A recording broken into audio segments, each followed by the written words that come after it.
ஜெயம் கொள்ளுகிறவன்.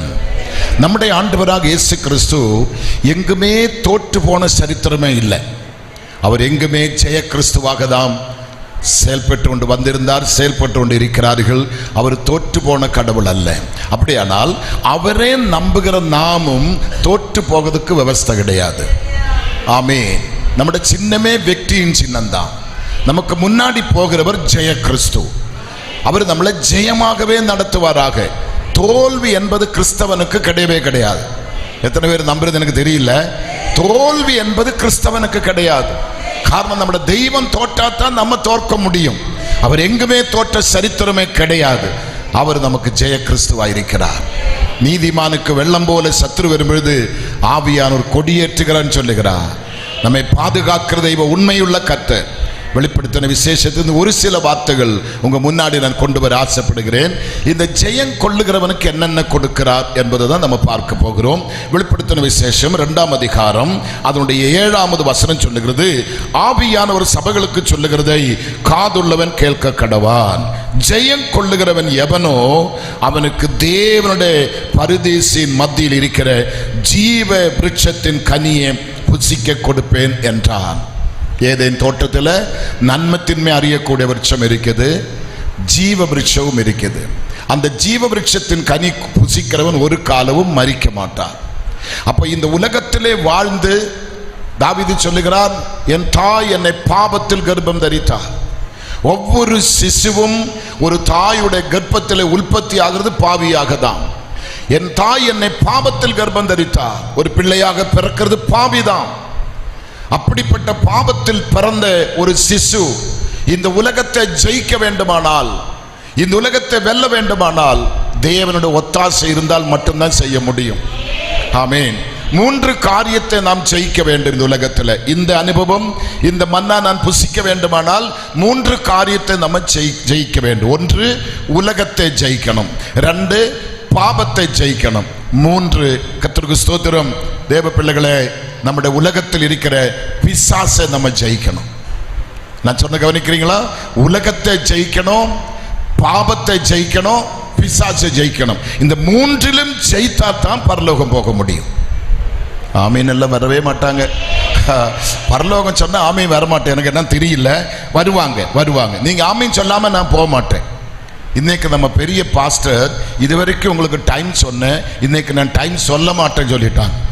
அப்போ காலையில் பெட் காஃபி குடிச்சிட்டு தான் நீங்கள் வீட்டுக்கு போகணும். வெடி இன்னைக்கு நான் பிரசங்கம் பண்ண போகிறேன். ஒரு மாதிரி ஆகுது பாரு, மூஞ்செல்லாம் ஒரு மாதிரி ஆகுது பாருங்க. கர்த்தருக்கு ஸ்தோத்திரம். அப்படி போக மாட்டேன், கர்த்தர் நடத்துவாராங்க. நான் சொல்லுகிறது கவனிக்கணும். இந்த உலகத்தை ஜெயிக்கணும், பாவத்தை ஜெயிக்கணும், பிசாசை ஜெயிக்கணும். இந்த 3 விஷயத்திலும் ஜெயம் எடுக்க வேண்டுமானால் தேவனுடைய கிருபை நம்மோடு கூட இருந்தால் மட்டும்தான் நாம் இதை ஜெயிக்க முடியும். நான் கராத்தே படித்ததுனாலோ, பாடி பில்டரா இருந்ததுனாலோ, எனக்கு பெரிய பட்டம் பதவி டாக்டரேட் இருக்கிறதுனாலோ, நான் பெரிய பணக்காரனாய் வசதியா இருந்ததாலோ இந்த 3 காரியத்தை நான் ஜெயிக்க முடியாது. நான் ஜெயிக்க வேண்டுமானால் எனக்கு ஜெய கிறிஸ்து அவருடைய கிருபை எனக்கு தர வேண்டும். நான் அவரை பின்பற்றி போக வேண்டும். அவர் எனக்கு என்ன ஆலோசனை கொடுக்கிறேனோ அது நான் கேட்க வேண்டும். வசனம் ஸ்டார்ட் பண்ணும்படி சொல்லுகிறது, ஆவியானவர் சொல்லுகிறதை காதுள்ளவன் கேட்க கடவான். நம்முடைய இந்த வெளியரங்கமான காதை குறித்து அங்க பேசல. நம்ம யாரும் இங்க செவிடர் கிடையாது. எல்லா காதும் கேட்குது. ஆனா உள்ளான காது அது கேட்கணும். அப்ப உள்ளான காது கேட்கணுங்கி உள்ளான மனுஷன் உயிர் உள்ளவனாய் இருக்க வேண்டும். ஆதாம் பாவம் செய்தபோது ஆத்துமா மரித்தது. ஏவாள் பாவம் செய்தபோது ஆத்துமா மரித்தது. ஆனா அவங்க நடமாடுகிறார்கள், அவங்க உயிர் வாழ்கிறார்கள், அவங்க குடும்பம் நடத்துகிறார்கள், பிள்ளை பேர் நடக்குது, எல்லாமே நடக்குது. ஆனா உள்ளான மனுஷன் செத்து போயிருக்கிறார்கள். ஆமென். நம்முடைய வேதம் சொல்லுது, பாவம் செய்கிற ஆத்துமா சாகும். இன்னைக்கு நடமாடுகிற மக்கள் ஏராளம் பேர் இருக்கிறாங்க, எண்ணிக்கை கிடங்காத மக்கள். உள்ளான மனுஷனுக்கு ஜீவன் இல்லை. அந்த நேற்று நம்ம முந்தின நாள் பார்த்தோமே, நேற்று காலையில் குருடன் ஆண்டவரே நான் பார்வை அடைய வேண்டும், இயேசுவை காண வேண்டுமானால் வேதம் சொல்லுது, இருதயத்தில் சுத்தம் உள்ளவன் பாக்கியவான். அவன் யாரை தரிசிக்கிறான்? தேவனை தரிசிக்கிறார். அப்போ என்னோட இதயத்தின் சுத்தம் தான் என் உள்ளான கண்களை தெளிய வைக்கிறது. உள்ளான கண்கள் தெளிவா இருந்தா தான் நான் தேவனை தரிசிக்க முடியும். நான் தேவனை தரிசித்தா தான் இந்த உலகத்தை நான் ஜெயமாக வாழ முடியும். என் முகம் வாடாமல் இருக்க வேண்டுமானால், என் முகம் மலர்ந்திருக்க வேண்டுமானால், நான் மகிழ்ச்சியா இருக்க வேண்டுமானால் ஏசப்பாவோட முகத்தை நான் பார்த்துதான் ஆக வேண்டும். ஆமீன் சொல்லுவோமா? அப்பேற்பட்ட ஒரு கிருபை நமக்கு கிடைத்தவங்களை சொல்லுகிறான். இங்க சொல்றது ஆவியானவர் சபைகளுக்கு சொல்லுகிறதை காதுள்ளவன் கேட்க கடவான். ஜெயம் கொள்ளுகிறவன் எவனோ அவனுக்கு தேவனுடைய பரதீசின் மத்தியில் இருக்கிற ஜீவ விருட்சத்தின் கனியை புசிக்க கொடுப்பேன் என்றார். நம்பர் 1, ஜெயம் கொள்ளுவனுக்கு கிடைக்கிறது ஜீவ விருட்சத்தின் பலன். ஆமென். ஜெயித்தாத்தான் இந்த பலனை புசிக்க முடியும். இந்த பலனை புசித்தால் தான் நீடித்த நாட்களா நித்திய காலமா உயிரோடு இருக்க முடியும். காலமே நம்ம ஐஸ்வர்யவானை பார்த்தோம், பிச்சைக்காரன் லாசருவை பார்த்தோம். அங்கே யாமின் ஆபிரகாம் என்ன சொல்லுகிறார்? நீ உலகத்தில் இருந்தப்ப என்ன அனுபவித்தாய்? ஐஸ்வர்யவானை பார்த்து ஆபிரகாம் என்ன சொல்லி, உலகத்தில் என்ன அனுபவித்தாய்? நன்மை அனுபவித்தாய். இவனோ தீன்மை அனுபவித்தார். இப்ப நீ என்ன பண்ற? வேதனைப்படுற. இவனோ இளைப்பாறுதல் அடைகிறார்கள். எத்தனை பேர் சந்தோஷம் எனக்கு தெரியல, எத்தனை பேர் இந்த ஜெபத்தோடு கேட்கறது எனக்கு தெரியல. ஆனால் ஆவியானவர் இன்னைக்கு கிரியை செய்ய போகிறார். என்னுடைய உள்ளான மனுஷன் உயிர் பெற்று எழும்ப வேண்டும். என் உள்ளான காதுகள் திறக்கப்பட வேண்டும், என் கண்கள் திறக்கப்பட வேண்டும். நான் ஒரு சத்த கிறிஸ்தவன் அல்ல, உயிருள்ள கிறிஸ்தவனாய் மாற வேண்டும். நான் ஒரு நடமாடுகிற பணம் அல்ல, இயேசுவின் சாயலாக, இயேசுவின் சாட்சியாக உலகத்தில் இயேசுவை பறைசாற்றுகிற ஒரு சீடனாக நான் மாற வேண்டும். எனக்கு உயிரை தந்த தெய்வத்துக்கு நான் உயிரை கொடுக்க வேண்டும். நான் வாழ்ந்தால் கிறிஸ்துவுக்காக வாழ வேண்டும், நான் மரித்தால் கிறிஸ்துவுக்காக மரிக்க வேண்டும். இப்படிப்பட்ட சிந்தை தான் ஒரு கிறிஸ்தவனுக்கு தேவை. அந்த சிந்தை உள்ளவனுக்கு தான் ஜீவ விருட்சத்தின் கனி கர்த்தர் கொடுக்கிறார்கள். அது புசிக்கிறவனுக்கு ஒரு காலம் மரணம் இல்லை. ஆமென். ஒரு காலம் அது புசிக்கிறவனுக்கு மரணம் இல்லை. அப்படியானால் ஒரு நித்திய காலமாய் பரலோக ராஜ்யத்தில் நம்முடைய தேவாதி தேவனோடு கூடி நீங்களும் நான் வாழ வேண்டுமானால் இந்த உலகத்தை நான் ஜெயித்துதான் ஆக வேண்டும். என்னை விழுங்க வருகிற சாத்தானை நான் ஜெயித்துதான் ஆக வேண்டும். இந்த உலகத்தில் என்னை விழுங்க வருகிற பாவத்தை நான் ஜெயித்துதான் ஆக வேண்டும். அப்படிப்பட்ட 3 விஷயத்தில் நான் ஜெயம் எடுத்தால் எனக்கு இந்த பாத்திரத்துக்கு, இந்த மன்னாவுக்கு நான் பாத்திரவானா இருக்கிறார். நமக்கு வேகமாக போக வேண்டும். 2ஆவதாக பார்க்கும் பொழுது 2ஆம் அதிகாரம் 10ஆம் வசனம் சொல்லுகிறது, நீ படப்போகிற பாடுகளை குறித்து எவ்வளவும் 11ஆம் வசனம் ஆவியானவர் சபைகளுக்கு சொல்லுகிறதை காதுள்ளவன் கேட்க கடவன். ஜெயம் கொள்ளுகிறவன் 2ஆம் மரணத்தினால் சேதப்படுவது இல்லை என்று எழுது. 2வது மரணம் என்று ஒன்று உண்டு. ஆமென். 2வது மரணம் என்று ஒன்று உண்டு. ஹல்லேலூயா. அப்போ இங்கே என்ன எழுதியிருக்கிற? ஆவியானவர் சபைகளுக்கு சொல்லுகிறதே காதுள்ளவன் கேட்க கடவன். ஜெயம் கொள்ளுகிறவன் 2ஆம் மரணத்தினால் சேதப்படுவதில்லை என்று எழுது. அப்போஸ்தலனாகிய யோவான் இயேசு கிறிஸ்துவின் மார்போடு சாய்ந்து படுத்த அன்பின் சீஷன். ஹல்லேலூயா. அன்றே இயேசு சொல்லுகிறான், உங்களில் ஒருவன் என்னை காட்டி கொடுப்பான். உடனே பேதுரு என்ன சொல்றாங்க? நானா நீயான்னு கேட்ட பிற்பாடு யோவானை சைகை காட்டுகிறார். நீ கேளு, நீ கேளு. பேதுரு தான் லீடர். பேதுரு தான் எடுத்ததும் பட்டயத்தை எடுக்கிறவன், காது வெட்டுறவன், எல்லா துணிகரமா பண்றவன் பேதுரு. ஆனால் இங்கே இயேசுவிடத்தில் நானான்னு கேட்கிறதுக்கு அவனுக்கு தைரியம் இல்லை. அவன் யோவானுக்கு சைகை காட்டுகிறார். யோவான் அந்த மார்பிலே சாய்ந்து படுத்திருந்தார். இயேசு கிறிஸ்துவின் ஹிருதயத்தினுடைய ஒவ்வொரு அசைவும் யோவானுக்கு தெரியும். இயேசுவின் ஹிருதயத்தின் துடிப்பு யோவானுக்கு தெரியும். அவருடைய ஹிருதயம் எதுக்காக ஏங்குகிறது, எதுக்காக துடிக்கிறது, எதுக்காக வேதனைப்படுகிறது யோவானுக்கு மட்டும்தான் தெரியும். மற்ற 12 சீஷர்களுக்கு தெரியாது.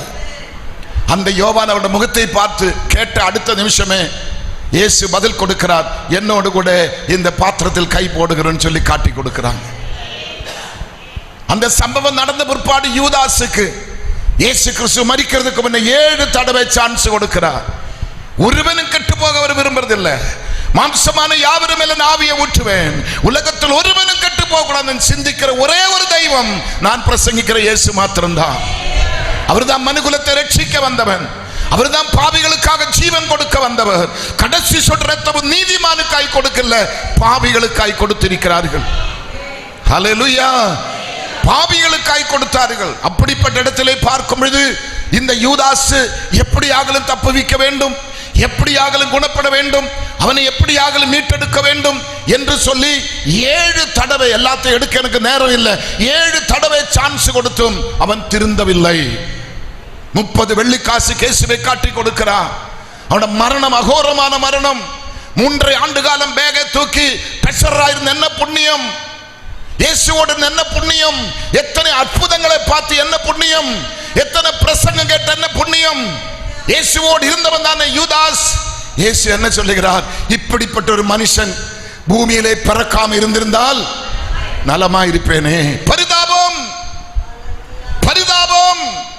சகோதரா சகோதரி, அப்பா அம்மா அங்கிள் ஆண்டி பிள்ளைகளே, என்னோட மரணம் பரிதாபமா இருக்க கூடாது. ஜீவனை விடும்போது நம்முடைய தலை அவருடைய மடியில தான் இருக்கணும். எத்தனை பேர் விசுவாசிக்கிறீங்க? பூமியில ஜீவன் விடும்பொழுது என்னோட தலை எங்க அப்பனோட மடியில தான் சாய வேண்டும். அதற்காக என்ன வேண்டுமானால் நாம் சகித்துதான் ஆக வேண்டும். அதற்காக இரத்த சாட்சியாய் மரிக்க வேண்டி வந்தாலும் நீங்களும் நானும் மரிப்பதற்கு தயாராக வேண்டும். கிறிஸ்தவன் பயந்தாங்கொள்ளி அல்ல, கிறிஸ்தவன் பயப்படக்கூடாது. இயேசு சொன்னார், நான் உனக்கு பயத்தின் ஆவியை தரல, பலத்தின் ஆவியும் பராக்கிரமத்தின் ஆவியும் கொடுத்திருக்கிறேன். கிறிஸ்தவன் பயந்தாங்கொள்ளி அல்ல, அவன் எதுக்குமே நடுங்க மாட்டார், எதற்குமே அஞ்ச மாட்டார். மரணத்துக்கும் கிறிஸ்தவன் பயப்பட மாட்டார். கிறிஸ்தவனுக்கு மரணம் நஷ்டம் அல்ல, கிறிஸ்தவனுக்கு மரணம் ஒரு ப்ரமோஷன். கிறிஸ்தவன் மரித்து அப்பா வீட்டுக்கு போகிறார், கிறிஸ்தவன் மரித்து பரதீசுக்கு போகிறார், பரலோகம் போகிறார், அவனுக்கு நஷ்டம் இல்லை. ஹல்லேலூயா. அப்படியானா யாருக்கு அந்த வாக்கியம்? கிறிஸ்துவுக்குள் இருக்கிறவன் தான் கிறிஸ்துவுக்குள் மரிக்க முடியும். கிறிஸ்துவுக்குள் மரிக்கிறவர்கள் இது முதல் கொண்டு பாக்கியவான்கள் என்று எழுது. ஹல்லேலூயா. கிறிஸ்துவுக்குள் மரிக்கிற இது முதல் கொண்டு பாக்கியவான்கள் என்று எழுது. அந்த பாக்கியம் எனக்கு வேணும். நான் ஏழை குடும்பத்தில் பிறந்திருக்கலாம், படிப்பறிவு இல்லாத பெற்றோருக்கு பிறந்திருக்கலாம், நாகரிகம் தெரியாம இருக்கலாம், படிப்பு இல்லாம இருக்கலாம், பணம் இல்லாம இருக்கலாம், புகழ் இல்லாம இருக்கலாம், ஒன்றுமே இல்லை. அந்த பிச்சைக்காரன் லாசரு மாதிரி பிச்சைக்காரனா இருந்தாலும் ராஜாதி ராஜா எனக்குள்ள குடியிருந்தால், ராஜாதி ராஜா என்னை ஆளுகை செய்கிறது உண்டானால், அவருடைய சித்தம் நான் செய்கிறது உண்டானால் நான் வெட்கப்பட வேண்டிய அவசியமே இல்லை, நான் பயப்பட வேண்டிய அவசியமே இல்லை. நம்ம ஒவ்வொருக்கும் ஒரு நிச்சயம் தேவை. நம்மை ஓடுகிறோம், ஓட்டம் எங்க போய் நிற்க போகுது? கிறிஸ்தவ வாழ்க்கையே ஓட்டம்தான், கிறிஸ்தவ வாழ்க்கையே ஓட்டம்தான். ஓடி எங்க போய் ஜெயிக்க போகுது? ஓடி முடிக்கும் பொழுது என்னோட உங்களோட சிரசில் ஒரு ஜீவ கிரீடத்தை நம்ம வாங்கிதான் ஆக வேண்டும். அந்த ஜீவ கிரீடத்தை நாம் பெற்றுக்கொண்டுதான் ஆக வேண்டுமானால் இந்த கட்டளைக்கு நான் கீழ்ப்படிய வேண்டும், இந்த கற்பனைக்கு நான் கீழ்ப்படிய வேண்டும். ஆவியானவர் சபைகளுக்கு சொல்லுகிறதை காதுள்ளவன் கேட்க கடவான். ஜெயம் கொள்ளுகிறவன் 2ஆம் மரணத்தால் சேதப்படுவதில்லை என்று எழுது. ஹல்லேலூயா. ஒரு மனுஷனுக்கு 2 பிறவி, நீங்க நம்ப மாட்டீங்க. ஒரு மனுஷனுக்கு 2 திருமணம், நீங்க நம்ப மாட்டீங்க. ஒரு மனுஷனுக்கு 2 மரணம். 2 திருமணம் சொன்னப்ப சில முகத்தில் ஒரு கலர் தெரியுது. 2 மரணம் சொன்னா எல்லாருமே என்னை பார்த்து ஒரு மாதிரி பார்க்கறாங்க. 2 மரணமா, 2 கல்யாணமா, 2 பிறவியா? நிச்சயம் உண்டு. முதலாவது நான் பிறந்தது எங்க அம்மா வயிற்றிலிருந்து, 2வது 19வது வயசுல பிறந்தது கிறிஸ்துவுக்குள்ள. ஆமீன் சொல்லுவோமா? மறுபடியும் பிறக்க வேண்டும். நிக்கோதேமு அதை கேட்கிறார், நான் எப்படி இன்னும் பிறக்க முடியும்? அம்மா வயிற்றிலே போய் பிறக்க முடியுமா? முடியாது. இயேசுவின் ரட்சகர், இயேசுவின் பாவத்தின் பரிகாரி, இயேசுதா உனக்கு பலிகடா, இயேசுதா உனக்காக ஜீவன் கொடுக்கும் தெய்வம் என்று இதயத்திலே விசுவாசித்து வாய் கொண்டு ஏற்று சொல்லி இயேசுவை சீகரிக்கிறவன் தான் மறுபிறவி பிறக்கிறார். 2வது பிறவி. ஹல்லேலூயா. கிறிஸ்துவுக்குள் பிறந்த நீங்கள் எதுக்கும் அஞ்ச வேண்டிய அவசியமே இல்லை. 2 கல்யாணம் என்று சொல்லும் பொழுது எனக்கு 19வது வயசிலே மணவாளன் இயேசு வந்து கையை பிடித்தா. ஹல்லேலூயா. 19வது வயசுல என் மணவாளன் இயேசு என்னை தேடி வந்தா. ஒரு பெந்தகோஸ் ஐபிசி விசுவாசியுடைய கொடலை உரியதுக்காக கத்தி எடுத்து கொண்டு பைத்தியம் பிடித்து கொலவரி பிடித்து ஓடி போற நேரத்தில் வழியிலே ராத்திரி இயேசு என்னை பிடிக்கிறார். நான் எந்த பெந்தகோஸ் பாஸ்டரோட பிரசங்கம் கேட்டு மனம் திரும்பவில்லை. யார் என் தலைமையில கை வைத்து பேய் ஓட்டு நான் மனம் திரும்பவில்லை. எந்த வியாதியோ பிரச்சனையோ பட்டினியோ வந்து நான் ஜெபம் பண்ணி நான் மனம் திரும்பவில்லை. என்னை இயேசு பிடிக்கும், கையில் கத்தி இருக்குது. இன்னொரு பெந்தெக்கோஸ்துக்காரட குடலை நான் உரிய போறேன், நான் கொலை கைதியா மாற போறேன். வெறி பிடித்திருக்கிறதா இயேசு ராத்திரி என்னை கூப்பிட்டா, மதிகேடனே, இன்றைக்கு ராத்திரி உன் ஜீவன் போனால் உனக்கு யாரு துணை செய்வா? மதிகேடனே, இன்றைக்கு ராத்திரி உன் ஜீவன் போனால் உனக்கு யாரு துணை செய்வா? இந்த வார்த்தை மறுபடியும் தொனிக்க ஆரம்பித்தது. என்னை அறியாம கத்தி கீழே விழுந்தது. அன்னைக்கு இயேசுவன் உள்ள வந்தா. இது ஒரு வியாழக்கிழமை, ஞாயிற்றுக்கிழமை நான் ஞானஸ்நானம் எடுத்துட்டேன். கர்த்தருக்கு ஸ்தோத்திரம். அன்று முதல் இயேசுவை சுமக்கிற கழுதையாக உலகம் முழுவதும் நான் போய் கொண்டு வந்திருக்கிறேன். எத்தனை மரணம், எத்தனை போராட்டம், எத்தனை துன்பம், எத்தனை வறுமை, எத்தனை பட்டினி, எத்தனை கொலை மிரட்டல், எத்தனை ரவுடிசம், இதுவரைக்கும் என் தலைமுடியை தொட கர்த்தர் விடல. உன்னை தொடுகிறவன் கண்ணின் மணியை தொடுகிறாய், உன்னை தொடுகிறவன் கண்ணின் மணியை தொடுகிறாய். அவர் தம்முடைய கண்மணி போல என்னை உங்களை பாதுகாக்க வல்லவராயிருக்கிறார். பின்னாடி இருக்கிற அங்களுமார் எல்லாம் ஒரு அலையிலே சொன்ன ரொம்ப சந்தோஷமா இருக்கு. நான் உங்களை விட்டு போறதுக்கு ரொம்ப வருத்தமா இருக்கு. கர்த்தருக்கு ஸ்தோத்திரம். என்னை காட்டிலும் வயதில் முதிர்ந்தவங்க எல்லாம் பின்னாடி இருக்கிறாங்க. உங்களை நான் ரொம்ப கனம் பண்றேன், ரொம்ப நேசிக்கிறேன். நான் காலையிலே சொன்னேன், எனக்கு ஒரு ஆசை இருக்குது. அந்த ஆசை, இந்த கட்டடம் எனக்கு வேணும், இங்க இருக்கிற கார் எனக்கு வேணும், நீங்க போட்ட நகைநட்டல் எனக்கு வேணும், இங்க இருந்து ஒரு கோடி நான் வாங்கிட்டு இல்லை. நம்ம பரலோகம் போகும் பொழுது அங்கே நம்ம சந்திக்கணும், அங்கே நம்ம சந்திக்கணும். எத்தனை பேர் ஆசைப்படுறீங்க, நீங்க அங்க என்னை பார்க்கணும், நான் உங்களை அங்க பார்க்கணும்? அதுதான் நமக்கு மகிழ்ச்சி, அதுதான் நமக்கு சந்தோஷம். அப்படி 19ஆம் வயசுல இயேசு என்னை மணத்தார். அவர் எனக்கு மணவாளனாய் இருக்கிறார். இங்க திருமணம் ஆயிருக்கிற சகோதரிமார்களுக்கு நான் சொல்லது கவனிக்கணும். உடைய திருமண பிராயத்திலே ஒருத்தன் வந்து கைபிடித்து தாலி கட்டி உன்னை திருமணம் செய்து மனைவியாக மாற்றி இருக்கலாம். அவன் பாதியிலே வந்தவன் பாதியிலே விட்டு போகும்.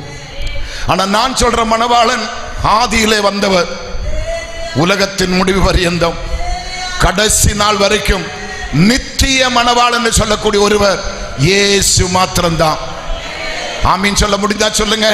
நித்திய மணவாளன் சொல்லக்கூடிய ஒரு மணவாளன் நான் பிரசங்கிக்கிற இயேசு மாத்திரம்தான். மற்றவன் பாதியிலே வந்து தாலி அறுத்து விட்டு போகிறவன் அவன் அல்ல உனக்கு மணவாளன். நான் பிரசங்கிக்கிற இயேசு உனக்கு மணவாளன். அப்ப இயேசு உனக்கு மணவாளனாக வேண்டுமானால் நீ மணவாட்டியாக மாற வேண்டும். நம்முடைய சபை மணவாட்டி சபையாக மாற வேண்டும். சபையை சந்திக்க வரல, மணவாட்டியை சந்திக்க வருகிறார்.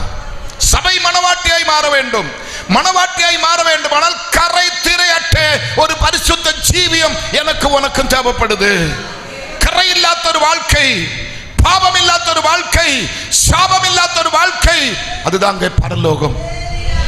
சிலர் பிரசங்கிக்கிறாங்க, இந்த உலகம் தான் பரலோகம், உலகம் தான் நரகம், இருக்கிற வரைக்கும் அனுபவிச்சுட்டு போங்க. அவன் புத்தி கட்டவன், அவனுக்கு இன்னும் புத்தி தெளியில்ல. ஆனா நீங்க சத்தியத்தை கையில் எடுத்திருக்கிறீங்க. உங்க கையில் இருக்கிற வேத புஸ்தகம் அதுதான் உங்களுக்கு கண்காணி, அதுதான் உங்களை வழி நடத்துகிறது, அதுதான் உங்களை போதிக்கிறது. கத்தோலிக்கருக்கு ஒரு பைபிள், சிஎஸ்ஐக்கு ஒரு பைபிள், பெந்தெக்கோஸ்து பைபிள் இல்லவே இல்லை. கத்தோலிக்கருக்கு ஒரு 10 கட்டளை, சிஎஸ்ஐக்கு ஒரு 10 கட்டளை, பெந்தெக்கோஸ்து 10 கட்டளை இல்லவே இல்லை. எல்லாருக்கும் ஒரே கட்டளை தான், எல்லாருக்கும் ஒரே தெய்வம் தான், எல்லாருக்கும் ஒரே புத்தகம் தான். இந்த சத்தியத்தை மறுவீர்கள், சத்தியம் உங்களை விடுதலையாக்க கூடியது. எனக்கு முந்தி பாஸ்டர் வார்த்தை சொன்னேன், எனக்கு ரொம்ப சந்தோஷம் அந்த வார்த்தை. சிலுவையின் உபதேசம் கெட்டு போறவனுக்கு பைத்தியம். இவனுங்களுக்கெல்லாம் வேற வேலை இல்லை, பொழைப்புக்கு வழி இல்லாம, பொழைக்க தெரியாம ஏசு ஏசு ஊரை சுத்த இல்லை, பொழைக்க தெரிஞ்சுதான் ஊரை சுத்திட்டு இருக்கிறோம். ஆமென். சிலுவையின் உபதேசம் கெட்டு போறவனுக்கு பைத்தியம், ரட்சிக்கப்படுகிற நமக்கோ அது தேவ பலனா இருக்குது. இங்க சில வயதான பாட்டிமார்கள் தாத்தாமார்ல நான் பார்க்கிறேன். இவங்களோட பலன் என்ன தெரியும்? இப்ப ஒரு அம்மாவை நான் பார்த்தேன், 78 வயசு. ஆமீன். கர்த்தருக்கு நடக்கிறார், ஓடுகிறார், எழும்புகிறார். ஏந்த கிருபை எங்கேருந்து வந்தது? 78 வயது வரை நீ நடந்துக்கிறதுக்கு காரணம் யாரு? உன்னை பலப்படுத்துகிற கிறிஸ்து, உன்னை பலப்படுத்துகிற கிறிஸ்து. கருவிலே உன்னை கண்டு 78 ஆண்டு காலம் உன்னை சுமந்தவர் இயேசு. அம்மா சுமக்கல்ல, அப்பா சுமக்கல்ல, தாய் மறந்தாலும் மறக்காதவர், தந்தை வெறுத்தாலும் வெறுக்காதவர். ஆமென். காலையில நம்ம பார்த்த பிச்சைக்காரன் லாசருக்கு அப்பா இல்லையா, அம்மா இல்லையா, சகோதரர்கள் இல்லையா, சொந்த பந்தம் இல்லையா, ஊர் இல்லையா, எல்லாம் இருந்தது. ஆனால் அப்படிப்பட்ட ஒரு பாடி கண்டிஷனில் அவனுக்கு யாருமே இல்லை. யாருமே இல்லாத இடத்துல ஒருவரை அவன் பிடித்தா. ഒരുവരെ നമ്പിനോരെ ഒരുപോതും കൈവിടാത്ത ഒരുവർ. നമ്മുടെ നம்பிக்கை நங்கூரமாயிருக்கிறவர். அப்படின்னா முதலாவது நமக்கு என்ன கொடுக்கிறார்? ஜீவவிருட்சத்தின் கனியை கொடுக்கிறார். இரண்டாவது என்ன கொடுக்கிறார்? இரண்டாம் மரணத்தில் அவனுக்கு என்ன இல்லை?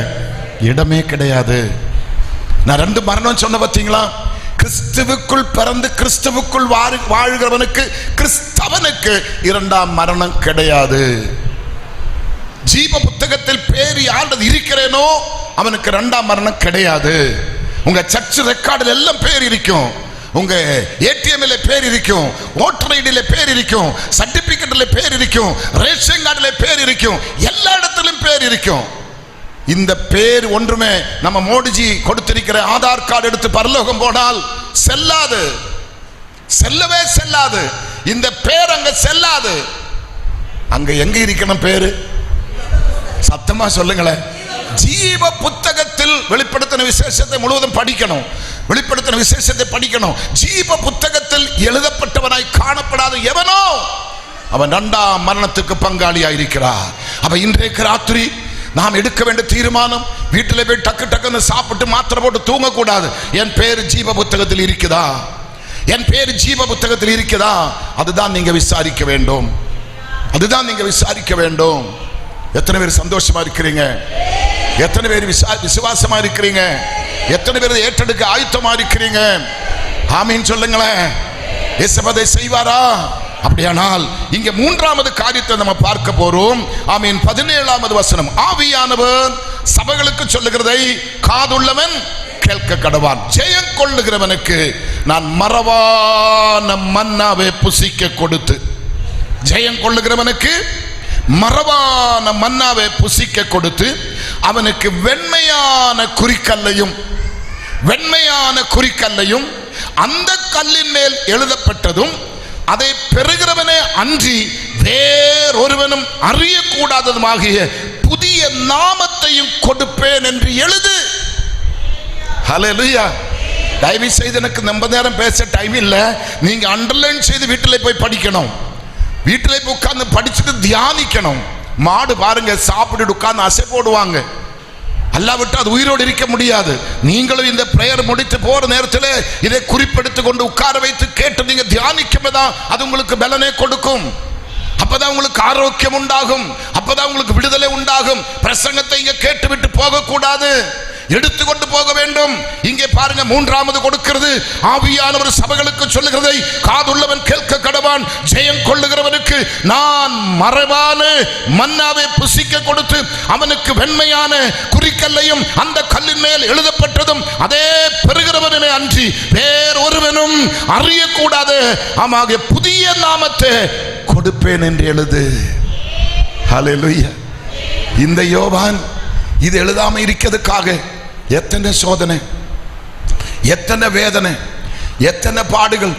ராம் முழுவதும் கொப்பரையில எண்ணெயில் அவனை போட்டு வறக்கிறான். காத்தால பார்த்தா ஒரு கேடும் இல்லை. அப்புறமா தான் பத்மோதீபுக்கு அனுப்புறான். பத்மோதீப் என்னது?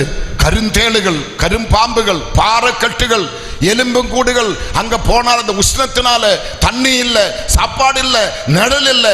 ஒரு சில நொடிகளுக்குள்ள கரிந்து சாம்பலாய் மரிக்க வேண்டிய அந்த பாறைக்குள்ள, அந்த குகைக்குள்ள, அந்த தீபுக்குள்ள அவனை தள்ளின பொழுது அவன் வருகிறதுக்கு முன்னவே இருகரம் விரித்து அவனை வரவேற்பதற்காக ஒரு கண்மலையின் வெடிப்பு இயேசு கிறிஸ்து அவனுக்காக காவல் இருந்து அவனை அன்போடு வரவேற்று அந்த இடத்தில் தான் இந்த புத்தகத்தை எழுத பாக்கியத்தை கொடுத்தார்.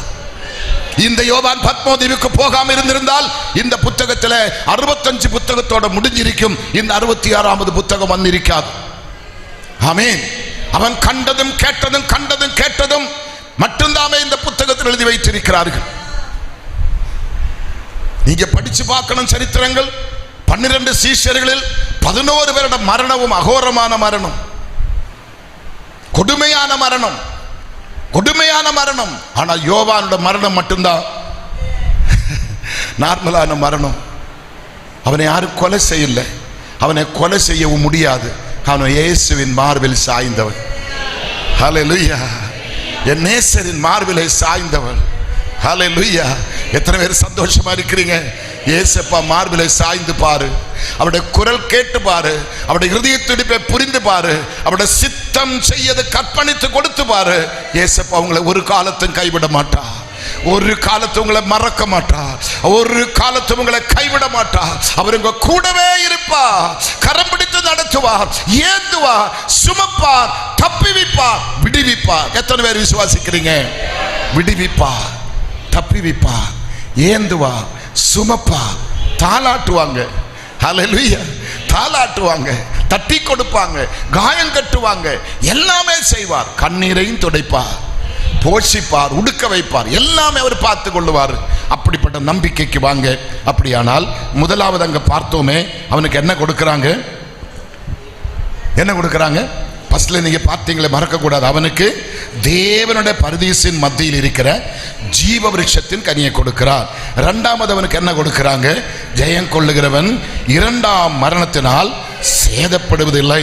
மூன்றாவது அவன் கொடுக்கிற பாருங்களேன், கர்த்தருக்கு ஸ்தோத்திரம், அவன் கொடுக்கிற பாருங்க, ஜெயம் கொள்ளுகிறவனுக்கு நான் மறைவான மன்னாவை, ஒருவனும் புசிக்க கூடாத மறைவான மன்னாவை புசிக்க கொடுத்து அவனுக்கு வெண்மையான குறிக்கல்லையும் அந்த கல்லின் மேல் எழுதப்பட்ட அந்த பெறுகிறவனுடைய அந்த கல்லை குறிக்கல்லையும் அந்த கல்லின் மேல் எழுதப்பட்டதுமே அதை பெறுகிறவனுமே அன்றி வேறொருவனும் அறியக்கூடாத புதிய நாமத்தையும் கொடுப்பேன் என்றார்.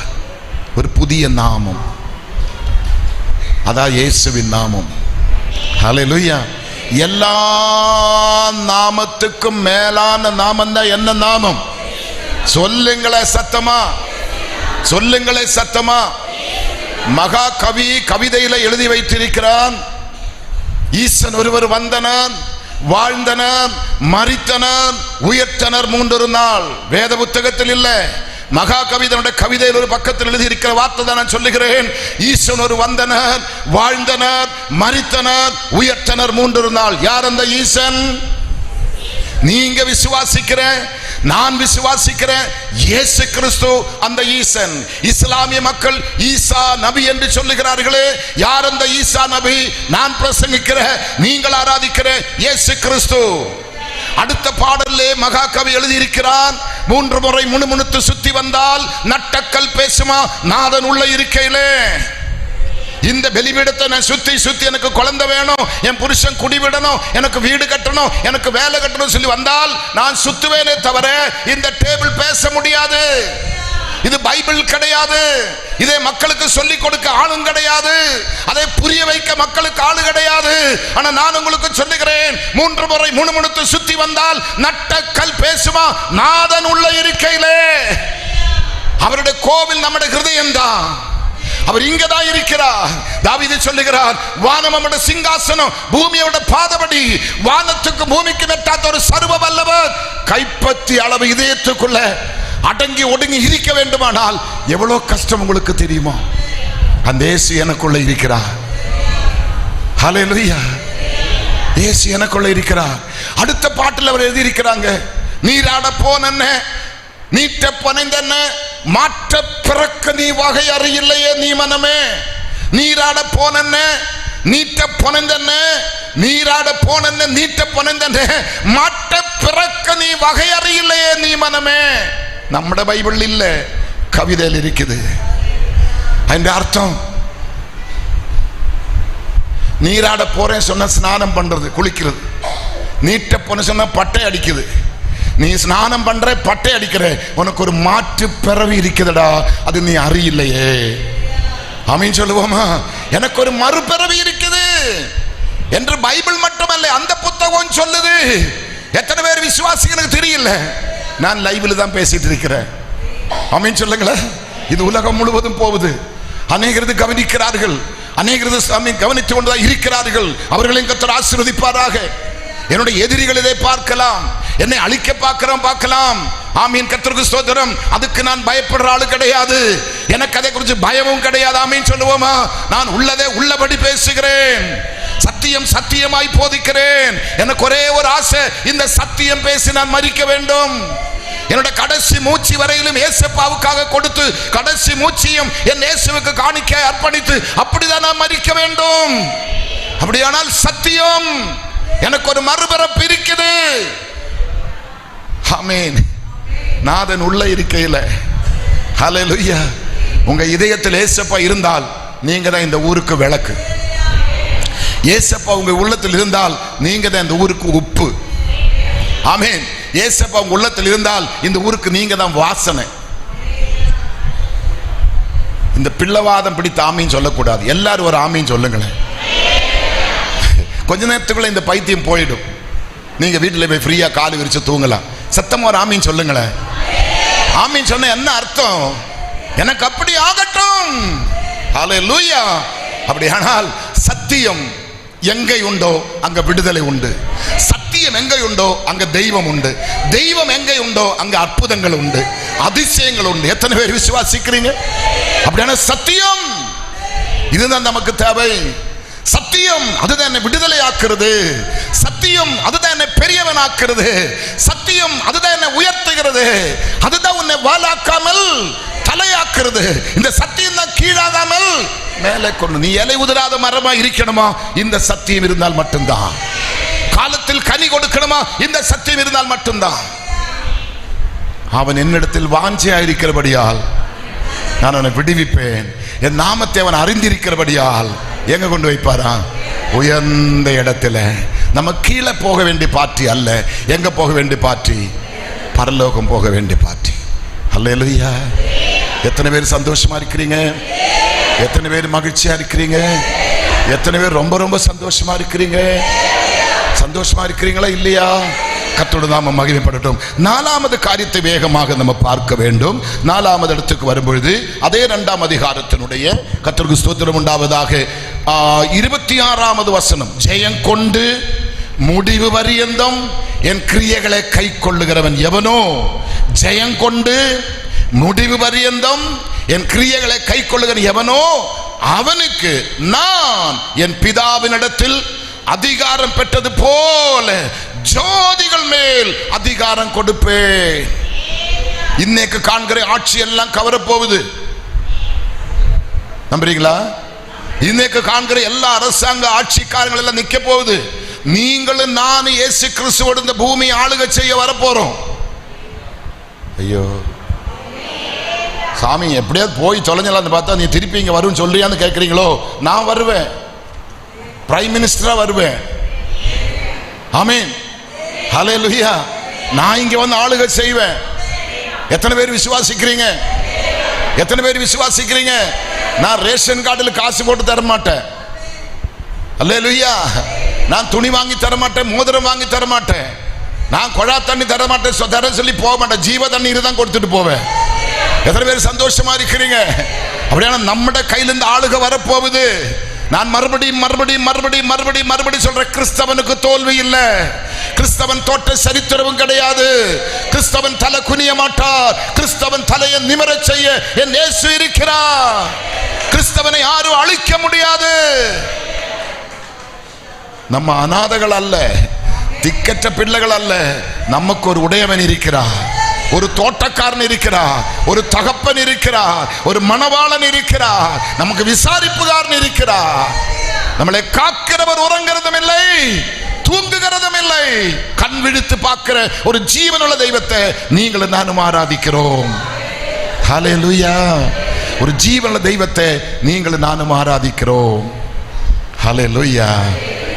வேகமா வாங்க. அடுத்தது நம்ம பார்க்க போறோம் 4வது காரியம், 5வது காரியம் பார்க்க போறோம். 3ஆம் அதிகாரத்தினுடைய 5வது வசனம். ஜெயம் கொள்ளுகிறவன் எவனோ அவனுக்கு வெண் வஸ்திரம் தரிக்கப்படும். ஜீவ புஸ்தகத்தில் இருந்து அவனுடைய நாமத்தை நான் கிறுக்கி போடாமல் என் பிதாவின் முன்பாகவும் அவருடைய தூதர்கள் முன்பாகவும் அவன் நாமத்தை அறிக்கையிடுவேன். வலதுகரம் இருந்தால் அவர் உயர்த்தி ஒரு ஆமீன் சொல்லுங்களேன். பரலோக ராஜ்யத்துக்கு போகும் பொழுது அறிக்கையிடுவாராம். நான் ஒரு புத்தகத்தில் ஒரு கதையை வாசித்தேன். கதை தான், அது நடந்ததில்லை, கதை தான். என்னை தப்பு கணக்கு போடக்கூடாது. ஒரு நல்ல ஒரு சகோதரி, ஒரு பெந்தக்கோச சபையில மூத்த விசுவாசி பார்த்த ஒரு சொப்பனம். அந்த அம்மாவோட பேர் மேரி. இங்க யாராவது மேரி இருந்தால் என்கிட்ட சண்டைக்கு வரக்கூடாது. அந்த அம்மா சபையோட மூத்த விசுவாசி மேரி. இந்த மேரி ஒரு நாள் பரலோகம் போற சொப்பனம் பார்த்துட்டான். சொப்பனம் சொன்ன கதை. ரெண்டாவது என்னது? சொப்பனம். என்ன சொப்பனம் கேட்டா, தேவதூதன் வந்து இந்த மேரி ஆண்டியை சொர்க்கத்துக்கு கொண்டு போவதுக்கு வந்திருக்கிறான். மேரி ஆண்டி எல்லாரையும் கூப்பிட்டு சொன்ன, நான் சொர்க்கத்துக்கு போறோம், நான் சொர்க்கத்துக்கு போறோம், சொர்க்கத்துக்கு போறேன். எப்போ? நாளை காலை 9 மணிக்கு போறேன். இந்த மேரி ஆண்டி மாதிரி சர்ச்சிலே சண்டைக்காரியே கிடையாது, வாயாடியே கிடையாது. குழாவுக்கிட்ட தண்ணி பிடிக்க போனா அங்க தவளை உடையுது, இங்க போனா இங்க பறக்குது, அங்க போனா அங்க பறக்குது. ஒரே சண்டைக்காரி வாயாடி இந்த மேரி அம்மா. அப்ப ஊர் மக்கள் சொல்றா, இவன் சொர்க்கத்தை போனா நமக்கு என்னடா, நம்ம எல்லாம் போயிடலாமே என்று சொல்லி இந்த அம்மா இருக்கும்போது தேவதூதன் வந்துட்டாங்க. மேரியம்மா நல்லா கவனிக்கணும் இந்த சம்பவத்தை. மேரியம்மா வந்த தேவதூதன் கேட்கிற, மேரியம்மா ரெடியா இருக்க? ஓ, நான் நேத்த ரெடியா இருக்கிறேன் சொன்னேன். அப்ப தேவதூதன் சொன்னாரா, என் காலை பிடிச்சிக்கோ, என் காலை 2 கையா பிடிச்சிக்கோ, வழியிலெல்லாம் விட ரொம்ப தூரம் போனோம், பரலோகம் ரெடியா இருக்குது, சீக்கிரமா போனோம், ஆனா அப்படி 2 கையை அப்படி பிடிச்சிக்கோ, விடக்கூடாது. நான் விடவே மாட்டேன் சொல்லி சத்தியம் பண்ணான். அப்படி போங்க மேரியம்மா காலை ஒருத்தி பிடிச்சிட்டான், இன்னும் அவக்காலை ஒருத்தி பிடிச்சிட்டான், அவக்காலை ஒருத்தி பிடிச்சிட்டான், அவக்காலை ஒருத்தி பிடிச்சிட்டான். அப்படி 1000 பெண்கள் ஒவ்வொருத்தரோட காலை பிடிச்ச தேவதூதன் கேட்கிற, மேரியம்மா இது என்ன வெயிட், தாங்கவே முடியல, எனக்கும் தெரியல. மேரியம்மா எவ்வளவு வெயிட் கைவிடக்கூடாது, நான் சத்தாலும் கைவிட மாட்டேன்னு சொன்னாரா. போயிட்டே இருக்குது. கொஞ்சம் தூரம் போன மேரியம்மா கிட்ட வந்தாச்சு, பரலோக வாசல்ல வந்துட்டோம், நீங்க கைவிடக்கூடாது, இறுக்கி பிடிச்சுக்கொள் சொன்னேன். கடைசியா தேவதூதன், அம்மா ஒரு சந்தேகம், உங்களை கேட்க மறந்துட்டோம், தப்பு மன்னிக்கணும். என்ன கேளுங்க தேவதூதன், நீங்க உயிரோடு இருக்கும்போது சபையில நீங்க ஆண்டவருக்காக என்ன கொடுத்தீங்க, ஏழைகளுக்காக என்ன கொடுத்தீங்க? மேரியம்மா யோசிக்கிறாங்க. தேவதூதன் சொல்ற, டைம் ஆச்சு, சீக்கிரம் சொல்லு, நல்ல யோசி, ஏதாவது கொடுத்தா சொல்லு சொன்ன. மேரியம்மா சொல்றாங்க, பக்கத்துல இருக்கிற ரூத்துக்கு சாம்பார் வெங்காயத்தை ஒண்ணுனா குழம்பு தாளிக்கிறதுக்காக கொடுத்தோம். என்ன வெங்காயம்? சாம்பார் வெங்காயம் தானே சொல்லுவீங்க, கொஞ்சம் உதவி செய்ய மாட்டீங்களா? நீ வெங்காயம் பார்த்ததே இல்லையா? ஆமா, சாம்பார் வெங்காயத்தை கொடுத்தோம் பக்கத்து வீட்டில் இருக்கிறவங்களுக்கு குழம்பு தாளிக்கிறதுக்காக. அப்ப தேவதூதன் கேட்ட, கைவிடக்கூடாது, இறுக்கி பிடிச்சுக்கணும். தேவதூதன் எவ்வளவு பெருசுமா, இவ்வளவு பெருசு சொல்லி போச்சியா, எல்லாரும் போயிட்டாங்க. புரியுதா மேட்ரு? புரியுதா? ஐயோ கர்த்தாவே, மொத்தம் படுக்கு படுக்கு படுக்கு படுக்கு என்ன பண்ணுது? வெங்காயம் கொடுத்து பரலோகத்தில் வந்து யோசிக்கிறீங்களா? முடியாது. ஹல்லேலூயா. வெங்காயம் கொடுத்தெல்லாம் பரலோகம் போக முடியாது. பரலோகம் போனீங்க, இயேசு சொன்ன, நானே வழியும், நானே சத்தியமும், நானே ஜீவனும், என்னிலூடி எல்லாமே ஒருவனும் என்ன பண்ண முடியாது, பிதாவிடத்தில் போக முடியாது. ஒருவனும் என்று சொல்ல பதில் யோசேப்பு வரும், அதுல மரிய வரும், அதுல பீட்டர் வரும், யோவான் வரும், மத்தேயு வரும், எல்லாருமே சரி. ஆபிரகாம் வரும், ஈசாக்கு வரும், யாக்கோபு வரும், ஆதாம் வரும், ஏவாள் வரும். மனிதனாய் பிறந்தவன் அத்தனை பேரும் சொர்க்கத்துக்கு போக வேண்டுமானால் கிறிஸ்து இயேசுவோட மட்டும்தான் போக முடியும். நானே வழி, நானே சத்தியம், நானே ஜீவன், என் வழியாக தான் ஒருத்தன் பரலோகம் போக முடியும். ஹல்லேலூயா. நிறைய பேர் என்னை பார்த்து சொல்லுவாங்க, நாங்க இயேசுப்பா பார்க்கணும் ரொம்ப ஆசையா இருக்குது, இதுவரைக்கும் பார்க்கல பாஸ்டர், நீங்க பார்த்ததுண்டா? நான் சொன்னேன், எப்பொழுதுமே பார்க்கிறேன்னு சொன்னேன். அது எப்படி பாஸ்டர், நாங்கள்ல இன்னும் பார்க்கல, நீங்க மட்டும் எப்படி பார்க்குறீங்க? நான் கேட்பேன், பைபிள் இருக்குதா வீட்டில்? ஆமா. அது திறந்து பாருன்னு சொன்னேன். அதுல எழுத்து தானே இருக்குது, அந்த எழுத்து தான் இயேசு. ஆதியிலே வார்த்தை இருந்தது, அந்த வார்த்தை தேவனிடத்தில் இருந்தது, அந்த வார்த்தை தேவனாயிருந்தது. ஆமென் சொல்லுவாமா? அப்ப இயேசு எங்க இருக்குது? கையில் இருக்குது. இந்த வார்த்தை தான் இயேசு. இயேசு தான் இந்த வார்த்தை. இந்த வார்த்தை தான் இயேசு. இயேசு தான் இந்த வார்த்தை. நீங்க இயேசுவை தான் சுமக்கிறீங்க, இயேசுவை தான் பார்க்கிறீங்க, இயேசுவோட தான் நீங்க பேசுறீங்க. இந்த நம்பிக்கை உங்களுக்கு வேணும். இந்த வார்த்தை தான், இந்த வார்த்தையை அனுப்பி நான் குணமாக்குவேன். ஹல்லேலூயா.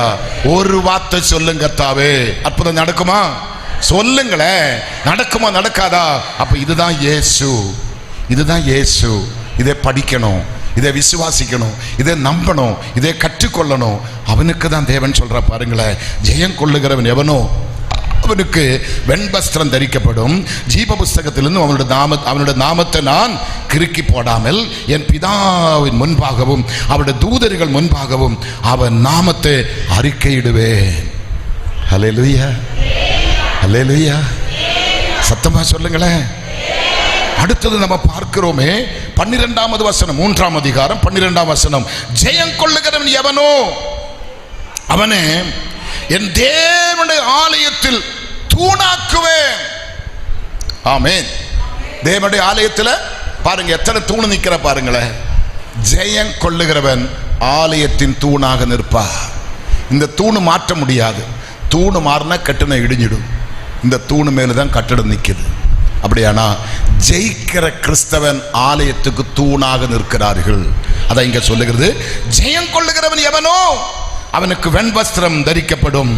ஜீவ புஸ்தகத்தின் அவனுடைய நாமத்தை நான் கிறுக்கி போடாமல் என் பிதாவின் முன்பாகவும் அவருடைய தூதர்கள் முன்பாகவும் அவன் நாமத்தை அறிக்கையிடும் சொன்ன கர்த்தர் சொல்லுகிறார். ஜெயம் கொள்ளுகிறவன் எவனோ அவன் என் தேவனுடைய ஆலயத்திலே தூணாக்குவேன். அதில் நின்று அவன் ஒரு காலம் நீக்கப்படுவதில்லை. என் தேவனுடைய நாமத்தையும் என் தேவனால் பரலோகத்தில் இருக்கிறவருமாகிய புதிய எருசலேமாகிய என் தேவனுடைய நகரத்தின் நாமத்தையும் என் புதிய நாமத்தையும் அவன் மேல் எழுதுவேன். கையிருந்தா கொஞ்சம் எத்தனை ஆமீன் சொல்லுங்களேன். ஹல்லேலூயா. நல்ல சந்தோஷமா ஆமீன் சொல்லுங்களேன். இது அப்பா சொன்னபடி செய்வா. அவர் வாயால சொன்னதை கையால செய்வா. அவர் சொன்னபடி செய்வார். அவர் வாக்குமாற மனுஷன் அல்ல, மனம் மாற மனுபுத்திரன் அல்ல. அவர் சொல்லியும் செய்யாதிருக்கிற தெய்வம் அல்ல. அவர் உங்களோட நாமத்தை உயர்த்த போகிறார். உங்களோட பேரை எழுத போகிறார். உங்களுக்கு உன்னதமான ஸ்தானத்தை கர்த்தர் தரப்போகிறார். நிச்சயமாய் கர்த்தர் அதை செய்வார். நம்பலாமா? நம்பலாமா? நடக்குமா? சொல்லுங்களேன். நடக்குமா? நடக்குமா? இது நம்ம விசுவாசிக்கணும். இது நம்ம நம்பும்பதா அவருடைய மகிமை நீங்கள் பார்க்க முடியும். கடைசியாக நான் ஒரு வசனத்தை சொல்லி அடுத்த பகுதிக்கு வேகமா போக ஆசைப்படுகிறேன். 21வது வசனம், 3ஆம் அதிகாரம் 21ஆம் வசனம். நான் ஜெயம் கொண்டு என் பிதாவுடைய சிங்காசனத்தின் மேல் அவரோடு கூட உட்கார்ந்தது போல ஜெயம் கொள்ளுகிறவன் எவனோ அவனும் என்னுடைய சிங்காசனத்தில் என்னோடு கூட ஆமீன் உட்காரும்படிக்கு அருள் செய்வேன். ஹலோ, நம்ம எந்த கிராமத்திலே பிறந்தோம்? நம்முடைய குலம் என்ன? நம்முடைய கோத்திரம் என்ன? நம்ம ஜாதி என்ன? நம்ம ஒரு படிக்காத கை நாட்டு. நம்மளை யாரும் பார்த்து பேச விரும்புறதில்லை. நம்ம யாருக்குமே தேவையில்லை. ஆனாலும் என் பிதாவுடைய வலது பார்சத்தில் மணவாளனாக கிறிஸ்து எப்படி அமர்ந்திருக்கிறேனோ அதே சமஷீட்டில் நம்மையும் கர்த்தர் உட்கார வைப்பாராக. ஆமென். ஒரு காலகட்டத்தில் விசுவாசி பிள்ளைகள் இங்க வர முடியாது. ஆமென். இங்க வர முடியாது. ஆனா இயேசு கிறிஸ்து சிலுவையில் ஜீவனை விடும் பொழுது தேவாலயத்தின் திரைச்சீலை கிழிக்கப்பட்டது. ஆமென். சொல்ல மாட்டீங்களோ? யாவரும் பிதாவினிடத்தில் வரதுக்கு வழியை கிறிஸ்து நமக்காக திறந்து கொடுத்தார். ஆமென். ஒருவனும் நம்மை தடுக்க முடியாது. நமக்கு திரைச்சீலை கிழிக்கப்பட்டிருக்கிறது. வாளன்றியாக நீங்க பிதாவினிடத்தில் போகலாம். யாரையும் நீங்கள் பரிந்து பேச வேண்டிய அவசியம் இல்லை. இயேசு மெய்யான தெய்வமாய் இருக்கிறார்.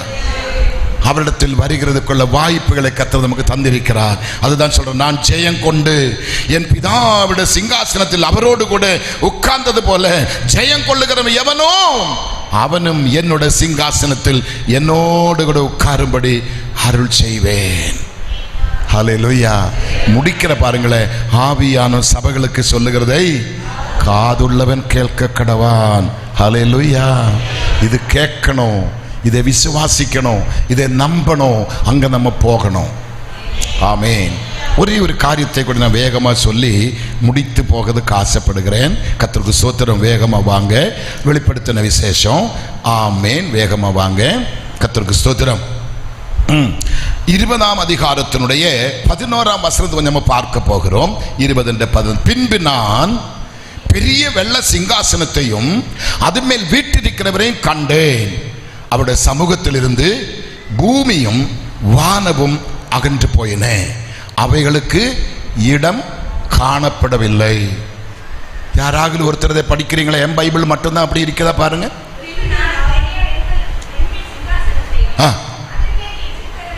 கண்டேன்.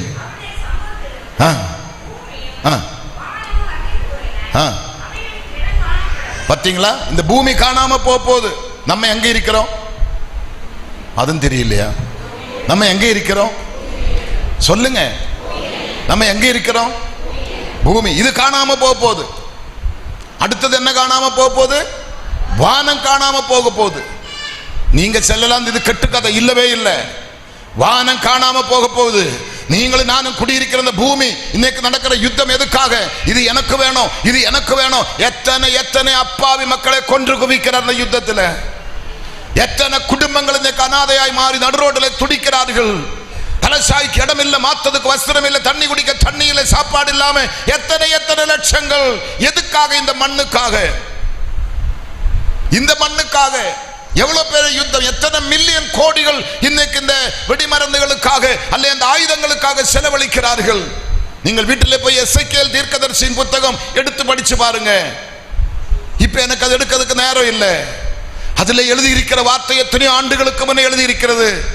அவர்கள் அனுப்புகிற ஆட்டன் போம்பு, அவங்க அனுப்புகிற பெரிய பெரிய ஆட்டன் போம்பு, அது கிட்டத்தட்ட 4000 கிலோமீட்டர் வேகமா வருமா. அது வரும்போதோட கதிர்கள் நம்ம மேல் தட்டும். அந்த கதிர்கள் நம்ம மேல் தடுப்பொழுது நாம் உயிரோடு இருக்கிற நம்முடைய செதைகள் அப்படியே கொட்டி பூமியில விழும். உயிரோடு தான் நம்ம இப்ப ஆலயத்துக்குள்ள இருக்கிறோம். அத்தனை பேரும் அப்படியே செதைகள் உருகி இந்த தரையில் கிடக்கும். யாராவது ஒருவன் வந்து அந்த செதையை தொட்டால் அவனும் உருகி கீழே விழும். கர்ப்பத்தில் இருக்கிற குழந்தைகள் கர்ப்பத்திலே அழுகுமா, கண்கள் உருகி போகுமா. அப்படிப்பட்ட விஷயத்தை தான் அவன் இப்ப கக்கி கொண்டிருக்கிறார்கள். கொடுமையான காரியம் தான் வந்து கொண்டிருக்கிறது. நீங்க நினைக்கிறீங்க கொரோனாவில் சத்தவங்க எல்லாம் பாவிங்க. இல்ல, உயிரோடு இருக்கிற நீங்களும் நானும் தான் பாவி. முன்னே முன்னே மரித்தவன் யாரும் பாவி இல்ல.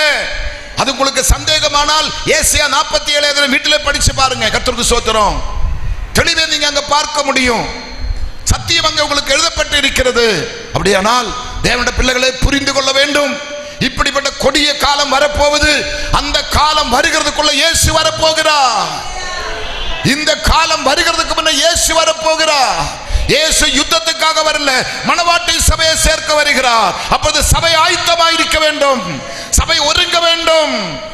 எத்தனை பேர் விசுவாசிக்கிறீங்க? எத்தனை பேர் நம்புறீங்க? பரலோகம் போகணும்னு எத்தனை பேர் ஆசைப்படுறீங்க? நான் ஒன்னு சொல்றேன், இன்னும் நீங்க தப்பிக்க முடியாது. எங்களுக்கு தெரியாத பாஸ்டர் என்று சொல்ல முடியாது. தெளிவாக கர்த்தர் பேசிக் கொண்டிருக்கிறார். தெளிவாக தேவன் இடப்பட்டு கொண்டிருக்கிறார். பரலோகம் போவதற்குள்ள வழி தேடணும். பரலோகம் போவதற்குள்ள வழி தேடணும். கிறிஸ்தவ குடும்பத்தில் பிறந்ததுனால, கிறிஸ்தவ சபைக்கு வந்ததுனால, கிறிஸ்தவ கல்லறை தோட்டத்தில் அடக்கம் பண்ணதுனால நீங்களும் நானும் பரலோகம் போக முடியாது. ஹல்லேலூயா. என்னை கடல்லே போடட்டும், என்னை எண்ணெயிலே போட்டு கொதிக்க வைக்கட்டும், என்னை என்ன வேணுமா பண்ணட்டுமே, என் உள்ளான மனுஷனை ஒன்றும் பண்ண முடியாது. ஹல்லேலூயா. எனக்குள்ள ஒருத்தர் இருக்கிறார், அவருக்கு ஒருத்தர் கரையம் கொடுத்திருக்கிறார். நான் புறம்போக்கு கிடையாது, எனக்கு கரையம் செலுத்தின ஒருவர் எனக்கு மேலே இருக்கிறார். கடைசி சொட்டு ரத்தமும் எனக்காக சிந்தின ஒருவர் என் மேல் கண்ணை வைத்திருக்கிறார். என் ஜீவனுக்கு ஜீவனான கிறிஸ்து எனக்கு மணவாளனாய் என் மேல் கண்ணை வைத்திருக்கிறார். இந்த உள்ளான மனுஷனை எவனும் சேதப்படுத்த முடியாது. உங்களால் தைரியமா இது சொல்ல முடியுமா? அன்னதானம் கொடுத்திருக்கலாம், கட்டிடம் கட்டி கொடுத்திருக்கலாம், போதகர்களுக்கு கார் வாங்கி கொடுத்திருக்கலாம், ஏழைகளுக்கு வீடு கட்டி கொடுத்திருக்கலாம், மிஷனரிகளை தாங்கி இருக்கலாம், அன்னதானம் பண்ணி இருக்கலாம். இதுக்கெல்லாம் பிரதிபலன் கிடைக்குமே தவிர பரலோகம் கிடைக்காது. ஹல்லேலூயா. பிரதிபலன் கிடைக்கும். ஆண்டவர் யாருக்கும் கடக்காரன் அல்ல. ஆண்டவர் கணக்கை பார்த்து கூட அவன் அவனுடைய கிரியைகளுக்கு தக்க பலன் நமக்கு வரப்போகுது. இங்க என்ன எழுதியிருக்கிற பாருங்க. பின்பு நான் பெரிய வெள்ள சிங்காசனத்தையும் அது மேல் வீற்றிருக்கிறவனை கண்டேன். அவருடைய சமூகத்தில் இருந்த பூமியும் வானமும் அகன்று போயின, அவைகளுக்கு இடம் காணப்படவில்லை. 12ஆம் வசனம். மரித்தோராகிய சிறியோரையும் பெரியோரையும் தேவனுக்கு முன்பாக நிற்க கண்டேன். தமிழில் யாரா ஒருத்தர் படிக்கிறீங்களா?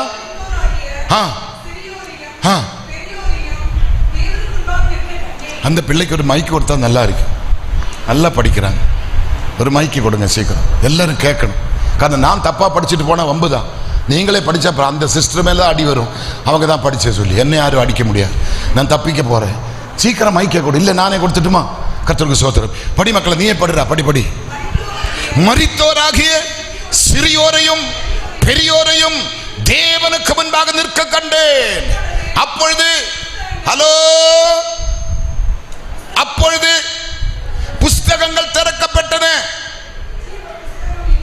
ஐயோ தொண்டை போச்சியா, இந்த கிழவன் கத்துற பாருடா. சத்தமாபடி சத்தமாபடி. அப்பொழுது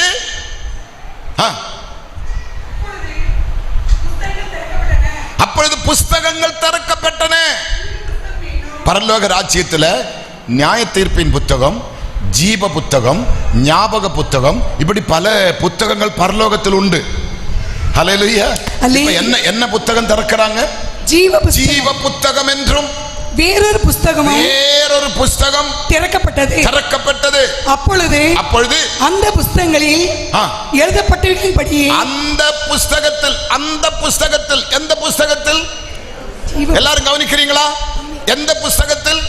தயவு செய்து எல்லாரும் இங்கதான் இருக்கணும். கட்டாயம் மத்தியானத்தை மீன் குழம்போ கறி குழம்போ வீட்டில் இருக்கும். அது கெட்டு போக மாட்டேன். நீயே தான் தின்னணும். நான் ஜெபம் பண்றது கெட்டு போக மாட்டேன். அந்த பக்கம் இப்ப மைண்ட் போகக்கூடாது. பிளீஸ் என்ன கவனி. என்ன எழுதியிருக்கிறான்? மரித்தோராகிய சிறியோரையும் பெரியோரையும் தேவனுக்கு முன்பாக நிற்க கண்டேன். அப்பொழுது புஸ்தகங்கள் திறக்கப்பட்டன. ஜீவ புஸ்தகம் என்றும் வேறொரு புஸ்தகம் திறக்கப்பட்டது. அப்பொழுது அந்த புஸ்தகங்களில் எழுதப்பட்டவர்களின்படியே மரித்தோர் தங்கள் கிரியைகளுக்கு தக்கதாக நியாய தீர்ப்படைந்தார்கள். எங்க அப்பா பாஸ்டர், எங்க தாத்தா பாஸ்டர், எங்க மாமா பாஸ்டர், எங்க பெரியப்பா பாஸ்டர், ஒரு புண்ணியம் கிடையாது. நான் தான் இந்த ஆலயத்தை முழுவதும் கட்டினேன். ஒரு பிரயோஜனம் கிடையாது. நான் தான் இந்த கன்வென்ஷன் பொறுப்படுத்த நடத்துற முழு செலவு தான். ஒரு பிரயோஜனம் கிடையாது. எனக்கு பூரியும் கிழங்கு நேத்தை கொடுத்த பார், ஒரு பிரயோஜனம் கிடையாது. என்ன எழுதியிருக்கிறாங்க புத்தகத்தில்? படி மக்கள், நீ படிறான். என்ன எழுதியிருக்கிற? அந்த புஸ்தகங்களில் அப்பொழுது அந்த புஸ்தகத்தில் எழுதப்பட்டவர்களின்படியே மரித்தோர் தங்கள் கிரியைகளுக்கு தக்கதாக.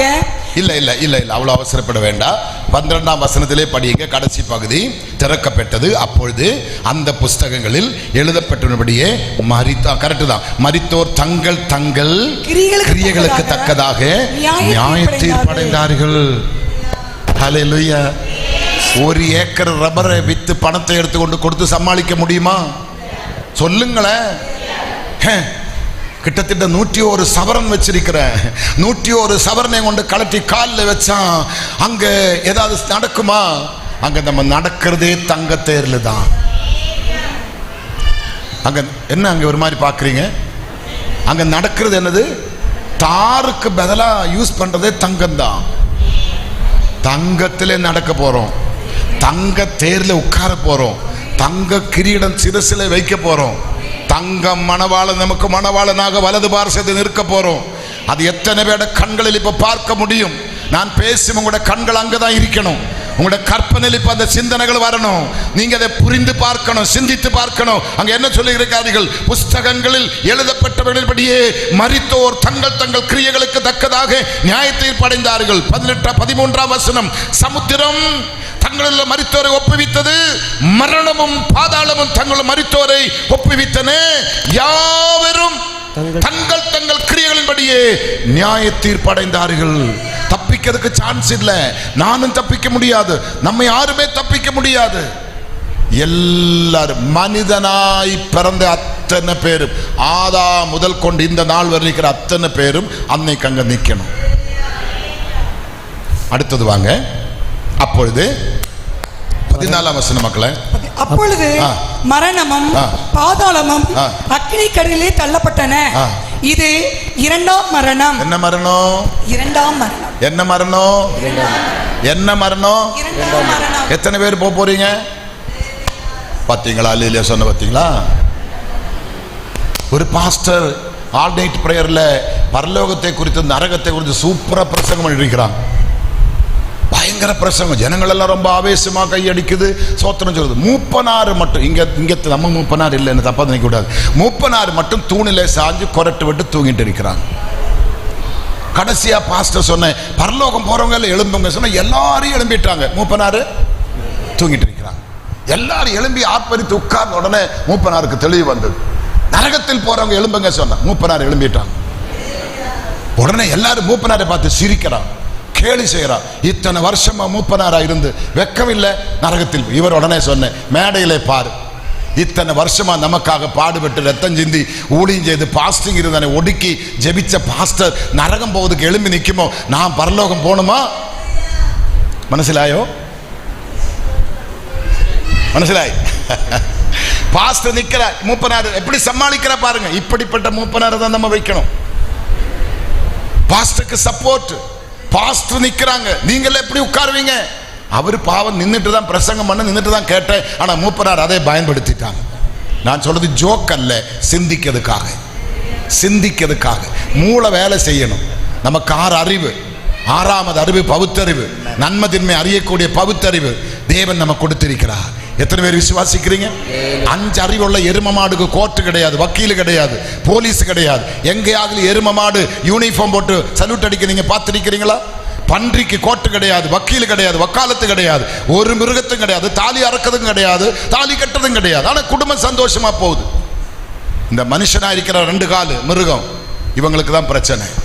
எங்க அம்மா புருஷன் அவன் என்னைக்கோ போயிட்டான், எங்க அம்மா பொண்டாட்டி அவன் ஒருத்தன் கூட ஓடிட்டான். மனுஷன்தான் நன்றி கட்ட மிருகம். நன்றி கட்ட மிருகம். அது வேதத்திலே மனுஷனை படைத்ததை பார்த்து அவர் வெசனப்படுகிறார். ஹல்லேலூயா. மிருகத்துக்காக இயேசு மரிக்கல, மனுஷனுக்காக மரித்திருக்கிறார். எந்த ஜீவராசிகளுக்காக இயேசு மரிக்கல, மனுஷனுக்காக இயேசு மரித்திருக்கிறார். இன்னும் ஒன்று சொல்றேன், அவர் ஒரு தரம் பிறந்தார், ஒரு தரம் வாழ்ந்தார், ஒரு தரம் மரித்தார், ஒரு தரம் உயிரோடு எழும்பினார். இன்னும் அவர் மரிக்க மாட்டார். இன்னும் அவரை சிலுவையில அறைய முடியவே முடியாது. ஆனா இன்னைக்கு அநேகர் கிறிஸ்துவை சிலுவையில் அறைகிறார்கள். நான் கற்பனை மீறும் பொழுது, பாவம் செய்யும் பொழுது, அக்கிரமம் செய்யும் பொழுது, அநீதி செய்யும் பொழுது நம்மத்தாமே அவரை சிலுவையில் அறைகிறார். இயேசுவை காட்டி கொடுக்கிற யூதாசை போல இன்னைக்கு அநேக யூதாஸ் இருக்கிறார்கள். உன் சொந்த சகோதரனே நீ அற்பமாக நினைத்தா நீ கொலைபாதகன். சகோதரன் சகோதரனுடைய குற்றத்தை நீ 4 பேருக்கு சொன்னால் யூதாசுக்கு அண்ணன் நீங்க. இந்த சிறியவனில் ஒருவனுக்கு நீங்க செய்கிறது எனக்கு செய்கிறார். இந்த சிறியவனை கனம் பண்ணா நீங்க என்ன கனம் பண்றீங்க? எத்தனை பேர் விசுவாசிக்கிறீங்க? ஏழை கிறங்குறவன் கர்த்தருக்கு கடன் கொடுக்கிறார், கடன் கொடுக்கிறார். அப்படியானால் சத்திய வேதம் சொல்லுகிறது பாருங்க, அப்பொழுது மரணமும் பாதாளமும் அக்கினிக்கடை தள்ளப்பட்டன. இது 2ஆம் மரணம்.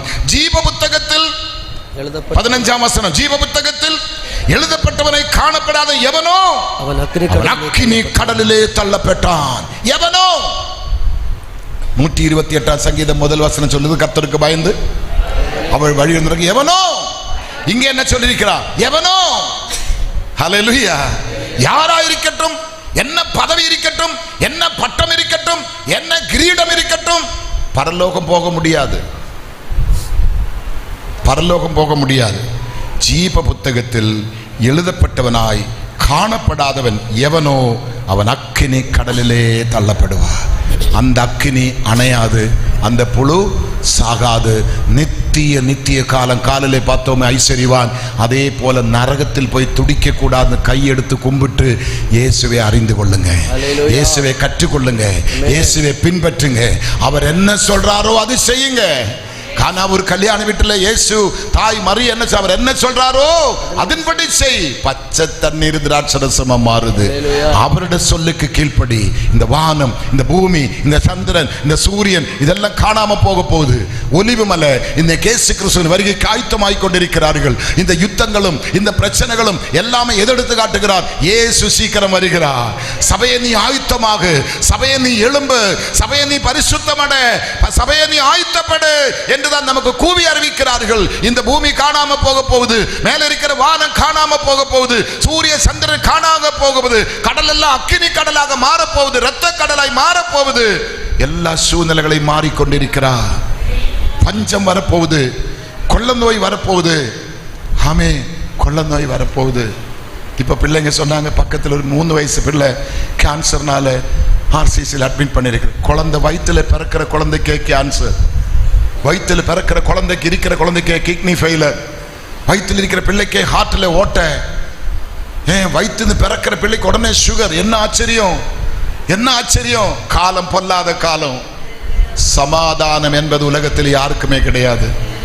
ஆனா இயேசு சிலுவையில சம்பாதித்து எனக்கு கொடுத்த சொத்து வெள்ளி அல்ல, பொன்னல்ல, வீடல்ல, குதிரை அல்ல, கார் அல்ல, அரமனை அல்ல, அவருடைய சமாதானத்தை எனக்கு வைத்து போயிருக்கிறார். இயேசு சிலுவை சம்பாதித்த சொத்து நான் அனுபவிக்க வேண்டிய சமாதானம், என்னுடைய சமாதானத்தை உங்களுக்கு வைத்து போகிறேன். இது உலகம் தருகிற பிரகாரம் நான் தரல, ஒருவனும் ஒன்று எடுத்து போடவும் முடியாத ஒரு நித்திய சமாதானத்தை அனுபவிக்க கொண்ட பிள்ளைகளாய் கர்த்தர் நம்மை அழைத்திருக்கிறார். எத்தனை பேர் விசுவாசிக்கிறீங்க? கர்த்தருடைய பிள்ளைகளாக நம்மளை அவர் சபையாம் தோட்டத்தில் நாட்டப்பட்டிருக்கிறார். நாட்டின கர்த்தருனுக்கு தண்ணீரை பாய்ப்பார், நாட்டினருக்கு வேலி அடைப்பார், நாட்டின கர்த்தருனை பூத்து குலுங்கி காய் காய்க்க உதவி செய்வார். யாக்கோபே நீ பூ பூத்து குலுங்குவாய், நீங்க செய்வதெல்லாம் வாய்க்கும். ஆமென். எத்தனை பேர் சந்தோஷமா இருக்கிறீங்க? எத்தனை பேர் மகிழ்ச்சியா இருக்கிறீங்க? ஏசப்பா செய்வாரா? நான் ஒன்னே ஒன்று சொல்றேன், நம்ம பரலோகத்திலே சந்திக்கணும். ஹல்லேலூயா.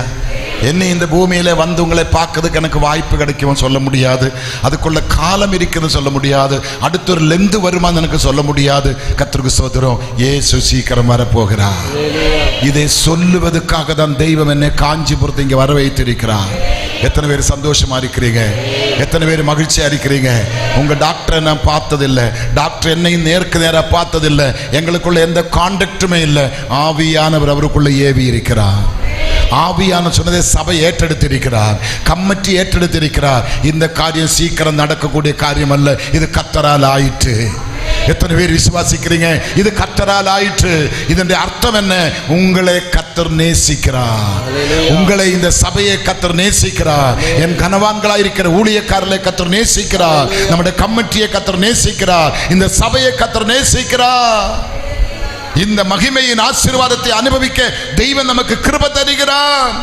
எத்தனை பேர் விசுவாசிக்கிறீங்க? எத்தனை பேர் விசுவாசிக்கிறீங்க?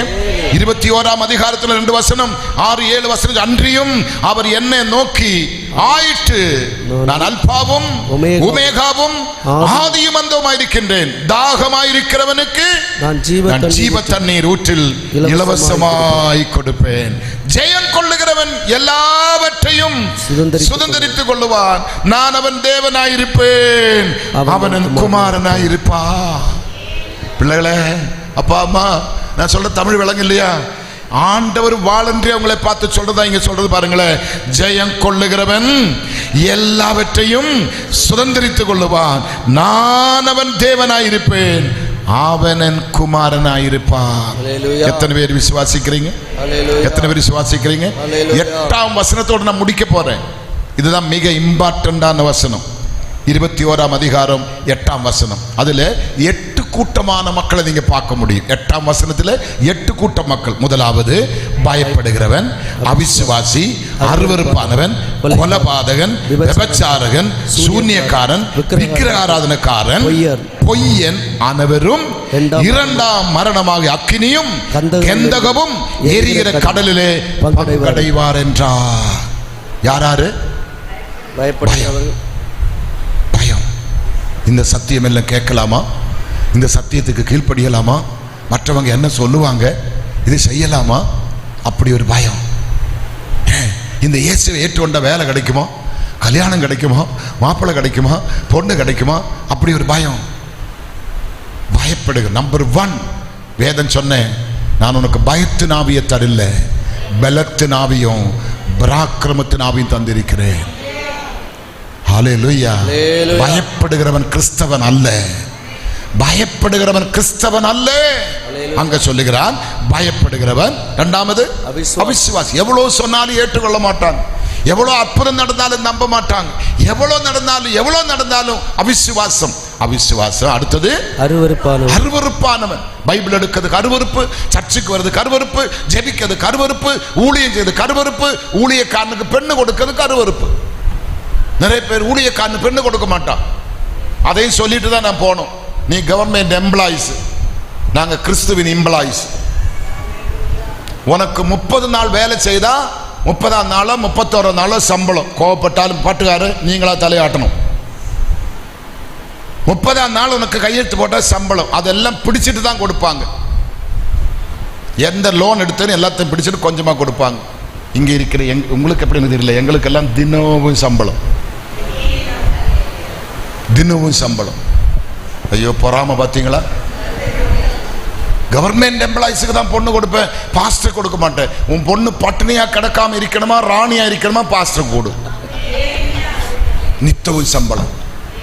இப்பதான் யோசிக்கிற, ஐயோ அந்த பேங்க் மேனேஜருக்கு கொடுக்காம அந்த சுவிசேஷனுக்கு கொடுத்துடலாமே, என்ன புண்ணியம் கொடுத்துட்டேல்ல. ஊழியக்காரனை ஒருவன் எனக்காக ஊழியம் செய்தால் என் பிதாவாகிய தேவன் அவனை கனம் பண்ணுவார். ஹல்லேலூயா. எங்களை கனம் பண்ணுகிற கர்த்தர் ஒருவர் இருக்கிறார். நாங்கள் கனவீனமான பாத்திரங்கள் அல்ல, நாங்கள் கிறிஸ்துவுக்கு பைத்தியங்களாய் எழும்பி இருக்கிறோம். ஞானிகளை வெட்கப்படுத்துகிற பைத்தியங்களாய் கர்த்தரங்களை எடுத்திருக்கிறார்கள். எத்தனை பேர் விசுவாசிக்கிறீர்கள்? எங்களுக்கு பஞ்சம் இல்லை, பட்டினி இல்லை, அப்பத்தாட்சி இல்லை. அவரே எங்களுக்கு ஜீவ அப்பமாயிருக்கிறார், அவரே எங்களுக்கு ஜீவ தண்ணீராயிருக்கிறார், அவரே எங்களுக்கு வழியும் சத்தியமும் ஜீவனுமாயிருக்கிறார். அவரே நம்புகிறவனுக்கு ஒரு காலமும் குறவில்லை. அதுதான் தாவீது சொன்ன, கர்த்தர் மேய்ப்பராயிருக்கிறார், நான் தாட்சி அடையேன். அவர் என்னை புல்லுள்ளங்களில் மேய்த்து அமர்ந்த தண்ணீர் கொண்டு தாகம் தீர்த்து செய்வாரா செய்ய மாட்டாரா? சொல்லுங்க. காப்பாரா, காப்பாற்றுவாரா, நடத்துவாரா, தேவைகள் சந்திப்பாரா? கர்த்தருக்கு ஸ்தோத்திரம். பிள்ளைகளும் சொல்லுவா, அம்மா எனக்கு பாஸ்டரை பார்க்காதுங்க அம்மா. இன்னும் தொட்டு பொம்பளை பிள்ளை எல்லாம் சொல்லாமா, நான் கட்டுனா பாஸ்டர் தான் அம்மா கட்டுவேன். இன்னைக்கு சொல்ல போறோம், வீட்டில் வந்து இன்னைக்கு சொல்லுவா, எனக்கு பாஸ்டர் போதும் அம்மா. அந்த பாஸ்டருக்கு படிப்பு இருக்காது, டிகிரி இருக்காது, கிருபை இருக்கும். என்ன இருக்கும்? அழகு இருக்காது. மூஞ்சி பார்த்தா ஒரு வாட்டி திரும்பி யாரும் பார்க்க மாட்டான், அழகு இருக்காது, ஆனா கிருபை இருக்கும். அவனோடு கூட இயேசு இருப்பா. அகத்தின் அழகு முகத்தில் தெரியும், இருதயத்தின் நிறைவு வாய் பேசும். ஆமீன் சொல்லுவோமா?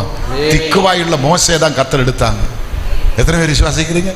40 வருஷம் பார்வோனுடைய அடிமைத்தனத்தில், 40 வருஷம் மாமனாருடைய ஆடு மேய்த்து பே பே பே நாய் போச்சு. கர்த்தருக்கு ஸ்தோத்திரம். 80வது வயதில் கிழவனை பிடிக்கிற ஊழியத்துக்காக. எத்தனை பேர் விசுவாசிக்கிறீங்க? நீங்க நம்ம ஆட்களை 75 ஆச்சு 76 ஆச்சு சொல்லிட்டு போகிறதுக்கு ரெடியா இருக்கிறான். அவனை 80ஆம் வயசுல தான் கர்த்தர் பிடிக்கிறான். 120 வயசு வரைக்கும் உலகத்துல இருந்திருக்கிறாங்க.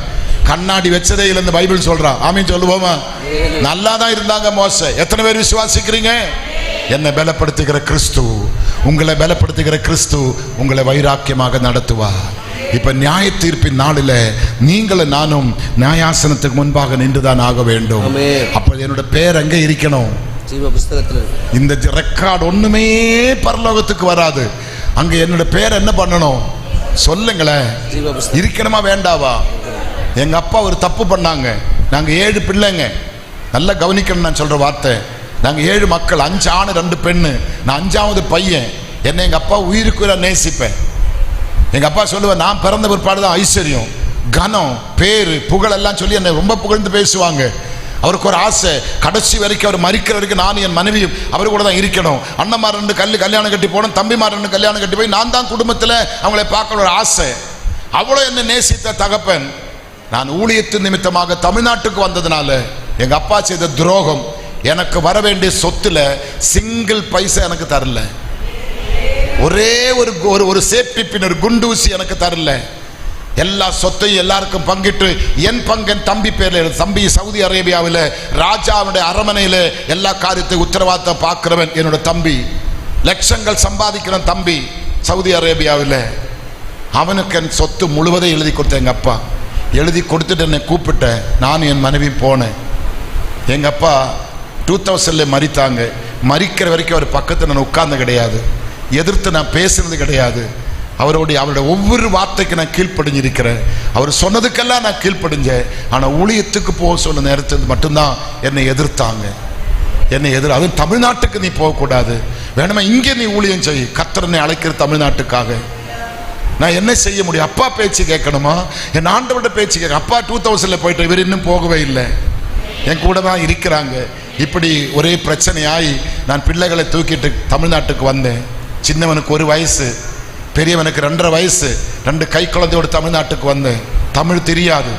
சாட்சி சொன்னா நீங்க தாங்க மாட்டீங்க, அழுது புலம்புவீங்க. நீங்க சொல்லதுக்கு வேற இல்லை, இது மட்டும் கேளுங்க. எங்க அப்பா சொத்தெல்லாம் பங்கு வச்ச பிற்பாடு என்னை கூப்பிட்டேன். நான் என் மனைவி போனேன். மிச்சத்தில் ஒரு நாற்காலி போட்டு அவர் உட்கார்ந்துட்டு எனக்கு ஒரு நாற்காலி போட்டு உட்கார்றான்னு சொன்னேன். நான் பக்கத்திலே கை கட்டி நின்றேன். இல்லடா ஒரே ஒரு வாட்டி உட்கார. இல்லப்பா நான் நிக்கிறேன் சொல்லுங்க சொன்னேன். நான் ஒரு தப்பு பண்ணுடா, நீ தமிழ்நாட்டில் போன கோபத்தினால, அதாவது என்னோட மூத்த மகன் அங்கே வரும்போ அவரை தாத்தான்னு கூப்பிட்டாங்க. அந்த ஒரே கோபத்தினால என் பிள்ளையை கொண்டு நீ பாண்டிக்காரனா மாத்திட்டடான்னு சொல்லி என் சொத்து முழுவதும் தம்பி பேர்ல எழுதிட்டு சொல்றாங்க, ஒரு தப்பு பண்ணடா, மன்னிச்சிடா, உனக்கு இங்க ஒண்ணுமே இல்லடா. நான் உயிரோடு இருக்கிற வரைக்கும் இங்க கஞ்சி குடிக்கலாம், நான் உயிரோடு இருக்கிற வரைக்கும் நீங்க படுக்கலாடா, நான் போன பிற்பாடு இங்க ஒண்ணுமே இல்லடான்னு சொன்னேன். நான் ஒரு வாக்கு எதிர்த்து பேசவே இல்லை. ஏப்பா இப்படி பண்ண? எங்க பெரிய அண்ணம்மா 2 பேரும், என் மச்சாம்மா 2 பேரும், வாடா நாங்க வர கேஸ் கொடுப்போம், அப்பா பேர்ல கேஸ் கொடுப்போம், தம்பி பேர்ல கேஸ் கொடுப்போம். நான் கொடுக்கல. அன்னைக்கு ஒரு ராத்திரி அப்பா கூட படுத்து மறுநாள் காலமே கிளம்பினேன். நான் என் மனைவியின் ட்ரெயின்ல ஏறணும். எனக்கு என்னோட ஹிருதயம் பொட்டுது. எங்கேயாவது தேம்பி அழணும், சத்தம் போட்டு தேம்பி அழணும். என் மனைவியை நான் கல்யாணம் பண்ண நாள் இது வரைக்கும் நான் அளவச்சதே கிடையாது. நான் அழுதா அந்த பிள்ளை அழுவாங்க. நான் அவளை ட்ரெயினில் உட்கார வைத்து ட்ரெயினுடைய அந்த டாய்லெட்டுக்குள்ளே போனேன். அடைச்சிட்டு தண்ணியை திறந்து விட்டு வாய் திறந்து எவ்வளோ சத்தமாக அழ முடியுமோ அவ்வளோ சத்தமாக அழுது கண்ணீரை கொட்ட ஆரம்பித்தேன். அழுது கொண்டே இருக்க ட்ரெயின் வேகமாக போகுது. ஒரு சத்தம் காதில் கேட்குது, நீ அழக்கூடாது, உன்னை குறித்தும் உன் பிள்ளைகளை குறித்தும் நான் ஞாபக புத்தகத்தில் எழுதி வைத்திருக்கிறேன். நீ அழக்கூடாது, உன்னை குறித்தும் உன் பிள்ளைகளை குறித்தும் நான் ஞாபக புத்தகத்தில் எழுதி வைத்திருக்கிறேன். எனக்கு தமிழ் தெரியாது, ஞாபக புத்தகம் தெரியாது. நான் சென்னைக்கு வந்தேன். ஒரு மூத்த போதகரை பார்த்து கேட்டேன், ஐயா ஞாபக புத்தகம் என்ன? அது இயேசுவோட டைரி, நம்மை குறித்து அதில் தான் எழுதி வச்சிருப்பாங்க. அது கேட்டதோடு எனக்கு சமாதானம் வந்தது, எனக்கு சந்தோஷம் வந்தது. என் மாமனார் சொத்து பங்கு வைக்கிற 9 பிள்ளைங்க. மாமனார், எங்க அப்பாவும் மாமனார் ரொம்ப ஃப்ரெண்ட்ஸு. 2 ஆள் எப்பொழுதுமே பேசுவாங்க, ஒரே ஹோட்டல்ல சாப்பிடுவான், ஒரே இடத்துல உட்கார்ந்து பேசுவான். அப்படிப்பட்ட ஃப்ரெண்ட்ஷிப்பு எங்க அப்பா சொல்லி கொடுத்தான், அவளுக்கு கொடுக்காது. எங்க மாமனார் அதை கேட்டான். 8 மக்களுக்கு இஷ்டத்துக்கு சொத்து பங்கிட்டு கொடுத்தேன். என் மனைவிக்கு ஒரு சாக்லேட் கொடுக்கல. அப்பளும் ஞாபகம் என்னது? ஞாபக புத்தகத்தில் பேர் இருக்கும்போ நமக்கு இந்த அற்பமான சொத்து என்னத்துக்கு? நீங்க நம்ப மாட்டீங்களோ? காஞ்சிபுரத்தில் வந்த பிள்ளைங்க இங்கே உட்கார்ந்துட்டு இருக்கிறாங்க. என் வீட்டில் வந்து தங்கின பிள்ளைங்க இங்கே உட்கார்ந்துட்டு இருக்கிறாங்க. சவுதி அரேபியாவில் இருந்த தம்பிக்கு இருந்த வீட்டை காட்டிலும், என்னோட மைசூரில் இருக்கிற அண்ணனோட வீட்டை பார்க்கலும், மற்ற அண்ணன் தம்பி அக்கா தங்கச்சியோட வீடுகளை பார்க்கலும் என் பிள்ளைகளோட வீடு மேன்மையா கர்த்தர் வைத்திருக்கிறார். என் 2 பிள்ளைகளுக்கும் இன்னைக்கு நல்ல விலை உயர்ந்த கார் இருக்குது. என் பிள்ளைகளுக்கு இன்னைக்கு எல்லாமே இருக்குது. எங்க ஃபேமிலியில யாரோட பிள்ளைகளுக்கும் காரு கிடையாது. ஆமீன் சொல்லுவோமா? ஒரு மனுஷங்கிட்ட நான் இன்னைக்கு எத்தனை பேர் ஜெபிக்க வந்த காணிக்க கொடுத்தேன், எவன்கிட்ட காணிக்க வாங்கல. நான் அதுக்காக வரல. எனக்கு ஒரு ஆசை, மறுபடியும் கண்ணீரோடு சொல்றேன், நீங்க அப்பா வீட்டுக்கு வரணும். நான் உங்களை அப்பா வீட்டில் பார்க்கணும். என்னை ஒரு அந்நியனா நீங்க பார்க்க கூடாது. உங்க குடும்பத்தில் நபராக நீங்க என்ன நேசிக்கணும். நான் உங்களுக்காக இன்று முதல் ஜெபிப்பேன். என் சபையில் உங்களுக்காக ஜெபிப்பேன். எனக்கு நீங்க வேணும். அதுக்காக தான் நான் வந்திருக்கிறேன், வேற எதுக்கு நான் வரல. இப்ப என்னோட காரியத்தை சொன்னா நீங்க லட்சங்களா எனக்கு கொடுப்பேன். எனக்கு கோடிகள் இப்ப வேணும், அது சொல்லதுக்கு நான் வரல. அது அவர் பார்த்து கொள்ளுவார். யெகோவா ஈரே, கர்த்தர் பார்த்து கொள்ளுவார், கர்த்தர் நடத்துவார், கர்த்தர் எனக்கு செய்வார். நான் இப்ப இருக்கிற வீட்டில் இங்க வந்த பிள்ளை ஒருத்தர் இங்க இருக்கிறான். இங்க உள்ள எத்தனையோ கனவான்களாக பாஸ்டர்கள் என் வீட்டுக்கு வந்திருக்கிறாங்க. 40 ரூபாய்க்கு ஒரு தகர வீடு எடுத்த தமிழ்நாட்டில் 3 மாசம் அதில் தங்கினேன். 3ஆம் மாசம் வாடகை கொடுக்க முடியாம கழுத்தை துறைச்சி வெளியே விட்டுட்டோம். பிளாட்ஃபாரத்தில் படுத்தேன். அடுத்தவன் வீட்டு வராந்தையில் படுத்தேன். மரத்தடியில படுத்தேன், கை குழந்தைகளை வைத்து. மேரி பிஸ்கட் வாங்கி பவுடர் பண்ணி தண்ணியில கரைச்சேன், பிள்ளைகளுக்கு கொடுப்பேன். பால் சக்கரை வாங்க முடியல. கஞ்சி வைத்து குடிக்க கஞ்சி இல்லை, குடிக்கிறதுக்கு கஞ்சி தண்ணி இல்லை. ஊழியத்துக்கு வந்தது நிமித்தமாக, சுவிசேஷத்தை ஏற்றது நிமித்தமாக, வேலையை விட்டு வந்தது நிமித்தமாக, ஊரு விட்டு வந்த நிமித்தமாக இதெல்லாத்தையும் நான் கற்றுவோம். இதுதான் என்னோட ட்ரைனிங் சென்டர். சோதனை சகிக்கிறவன் பாக்கியவா. இன்னைக்கு என்னோட ஃபேமிலி, அவங்க ஃபேமிலி எல்லாரும் எங்க வீட்டுக்கு வருவாங்க. ஒரு நாள் 10 நாள் 20 நாட்கள் தங்குவாங்க. எல்லாரும் நான் கௌரவப்படுத்தி அனுப்பி வைக்கிறேன். யாருக்கிட்ட இது வரைக்கும் ஒரு குண்டூசி வாங்கல. எங்க அப்பாவே தவிர யாருமே எனக்கு பாராட்டதுக்கு இந்த பூமியில் இல்லை. எனக்கு ஒண்ணுக்குமே அவர் குறை வைக்கல. ஒரு குறை எனக்கு அவர் வைக்கல. என்னை நல்லா வச்சிருக்கிற இயேசு. நான் இது பேச பேச பேச என் தேவையெல்லாம் அப்பா சந்திக்கிறாங்க. என் குடும்பத்தை அப்பா நடத்துறாங்க. எனக்கு ஒரு குறையும் இல்லாமல் என் குறையெல்லாம் அவர் நிவர்த்தி செய்து வருகிறார். நீங்க எல்லாம் மருந்துக்கு அடிமை, நான் இயேசுவுக்கு அடிமை. எத்தனை வியாதி, 14 தடவை ஹார்ட் அட்டாக், போன் கேன்சர், மரித்து பாடி எழுப்பிட்டு போகுது. அங்க எல்லாம் இயேசு எனக்கு ஜீவனை கொடுத்தா. என்னை இயேசு உயிரோடு எழுப்பினா. ஏன் தெரியுமா? எங்க அம்மா வைத்து நான் பிறக்கிறதுக்கு முன்னவே இன்னைக்கு இங்க நான் பேச வேண்டும் அவர் எழுதி வைத்திருந்தா. எங்க அம்மா வைத்து நான் பிறக்கிறதுக்கு முன்னவே இன்னைக்கு இங்க நான் பேச வேண்டும், இந்த பலிபீடத்துல நிற்க வேண்டும், அப்பா எழுதி வைத்திருந்தார்கள். அதுதான் இப்ப நிவர்த்தி ஆகிக்கொண்டிருக்கிறது. பாஸ்டர் கூப்பிட்டு நான் வரல, டாக்டர் கூப்பிட்டு நான் வரல, அப்பா சொல்லி நான் வந்திருக்கிறேன். எத்தனை பேர் விசுவாசிக்கிறீங்க? அப்பா என்னை கொண்டு வந்திருக்கிறார். கொண்டு வந்ததுக்கு ஒரு நோக்கம் இருக்குது. நோக்கத்தை கர்த்தர் செய்கிறார். நீங்க கலங்க கூடாது. அப்பா சொத்து இல்ல, அம்மா சொத்து இல்ல, பயப்படக்கூடாது. அப்பா அடிக்க கூடாது, அம்மாவை அடிக்க கூடாது, அவங்க மேல கேஸ் போடக்கூடாது, அண்ணன் தம்பிக்குள்ள கேஸ் போடக்கூடாது. கர்த்தரை நம்பு, கர்த்தரை நம்பு. வருத்தப்பட்டு பாரம் சுமக்கிறீர்கள், என்னிடத்தில் வாருங்கள், நான் உனக்கு இளைப்பாறுதலை தருவேன். நான் உன்னை கைவிடுகிற தெய்வம் அல்ல. தாய் மறந்தாலும் தந்தை வெறுத்தாலும் நான் உன்னை வெறுப்பதில்லை, உன்னை மறப்பதில்லை. எத்தனை பேர் நம்புறீங்க? சொல்லுங்களேன், சொல்லுங்களேன் வேகமா. அப்பா நடத்துவாரா? அப்பா நடத்துவாரா? சொல்லுங்களேன், நடத்துவாரா? வருஷத்தில் ஒரு தடவை வீடு இல்லாத ஒருவருக்கு வீடு கட்டி கொடுக்கிறேன். வஸ்திரம் இல்லாதவங்களுக்கு வஸ்திரம் வாங்கி கொடுக்கிறேன். அன்னம் இல்லாதவங்களுக்கு அன்னம் கொடுக்கிறேன். நூற்றுக்கணக்கான ஊழியக்காரர்களை கனம் பண்றேன். மிஷினரிகளை உருவாக்கி மிஷினரிகளை தாங்குற, மிஷினரிகளுக்கு சபைகளை கட்டி கொடுக்கிறேன். ஒண்ணுமில்லாத எனக்கு, உடுத்த துணியோட வீட்டை விட்டு இறங்கி வந்த எனக்கு இயேசு எல்லாம் கொடுத்து வச்சிருக்கிறார். முதலாவது ராஜ்யத்தை நீதியை தேடுங்கள், அதோடு கூட சகல உனக்கு கொடுக்கப்படும். நீ தேட வேண்டியதை தேடு. முதலாவது ராஜ்யத்தை தேடு, நீதியை தேடு, பயப்படாதே. இங்க என்ன சொல்லியிருக்கிறார்? பயப்படுகிறவர்களும் அவிசுவாசிகளும் அருவருப்பானவர்களும் கொலைபாதகர்களும் விபச்சாரக்காரரும் சூன்யக்கார் யாவரும் விக்கிரக ஆராதனக்காரரும் பொய்யரானவரும் இரண்டாம் மரணமாகிய அக்கினி கடலிலே. ஹல்லேலூயா. எத்தனை பேர் விசுவாசிக்கிறீங்க? இந்த சத்தியம் எனக்காக தான். கர்த்தர் என்னை நேசிக்கிறார். இன்னைக்கு கூட்டத்து போன கர்த்தர் என்னை ஆசீர்வதிப்பா. ஆசீர்வாத கூட்டம் தான். சத்தியம் இல்லை. சத்தியத்தை அறிவீர்கள், சத்தியம் உங்களை விடுதலை ஆக்கும். முதலாவது கட்டளைக்கு கீழ்ப்படியும். என் கருத்துக்குள்ளே அடங்கி இரு, ஏற்ற காலம் உன்னை உயர்த்துவேன் சொன்னவர் சொன்னதெல்லாம் அடங்கி இருக்கிற புத்தி இல்லை. கர்த்தருக்காக இருங்க. கர்த்தருக்கு காத்திருக்கிறவர்கள் புது பலன் அடைந்து கழுகுகளைப் போல சட்டைகள் அடித்து உயருவா. காஞ்சிபுரத்தில் இருக்கும் பொழுது அங்கே யாரும் கஞ்சி தண்ணி குடிக்க மாட்டேன். கஞ்சி தண்ணி குடிச்சா சிரிப்பாங்க, கிண்டல் பண்ணுவாங்க. என் வீட்டு ஓனர் கஞ்சி சாதம் வடிச்சு அவங்க அம்மா அந்த கஞ்சி தண்ணியுடைய மனைவி சொல்லப்பா சேலை முக்கிறதுக்காக சொல்லி நான் போய் கேட்கட்டுமா? பிள்ளைகளை பசியா இருக்கிறாங்கப்பா, கஞ்சி தண்ணி போய் கேட்கட்டுமா? ஒவ்வொரு மாசம் ஃபர்ஸ்ட் புதன்கிழமை வாங்க, 100 அதிகம் போதகர்கள் ருசியான சாப்பாடு வீட்டில் சாப்பிடுது. அவங்க லைஃப்ல அப்படிப்பட்ட ஃபுட் அவங்களால சாப்பிட முடியாது. சபையோட பணம் அல்ல. நான் வீடு கட்டி கொடுக்கிறது சபையோட பணம் அல்ல. நான் மிஷனரிகளுக்கு ஆலயம் கட்டி கொடுக்க சபையோட பணம் அல்ல. ஆமீன் சொல்லுவோமா? சபையோட பணம் அல்ல. கர்த்தர் என்னை அந்த அளவுக்கு வைத்திருக்கிறார். எனக்கு ஒரு குறையும் இல்லை.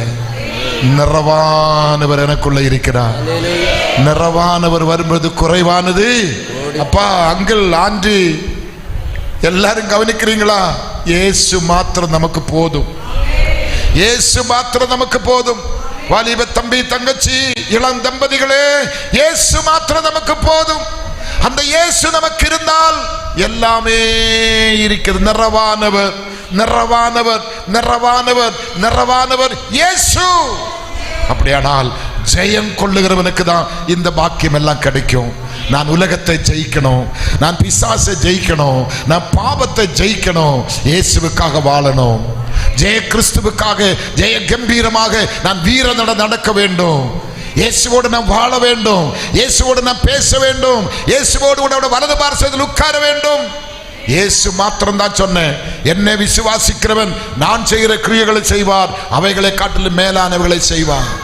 நீ ஊழியக்காரன் ஒருத்தன் நல்லா இருக்கிறது ஒருத்தனை பிடிக்காது.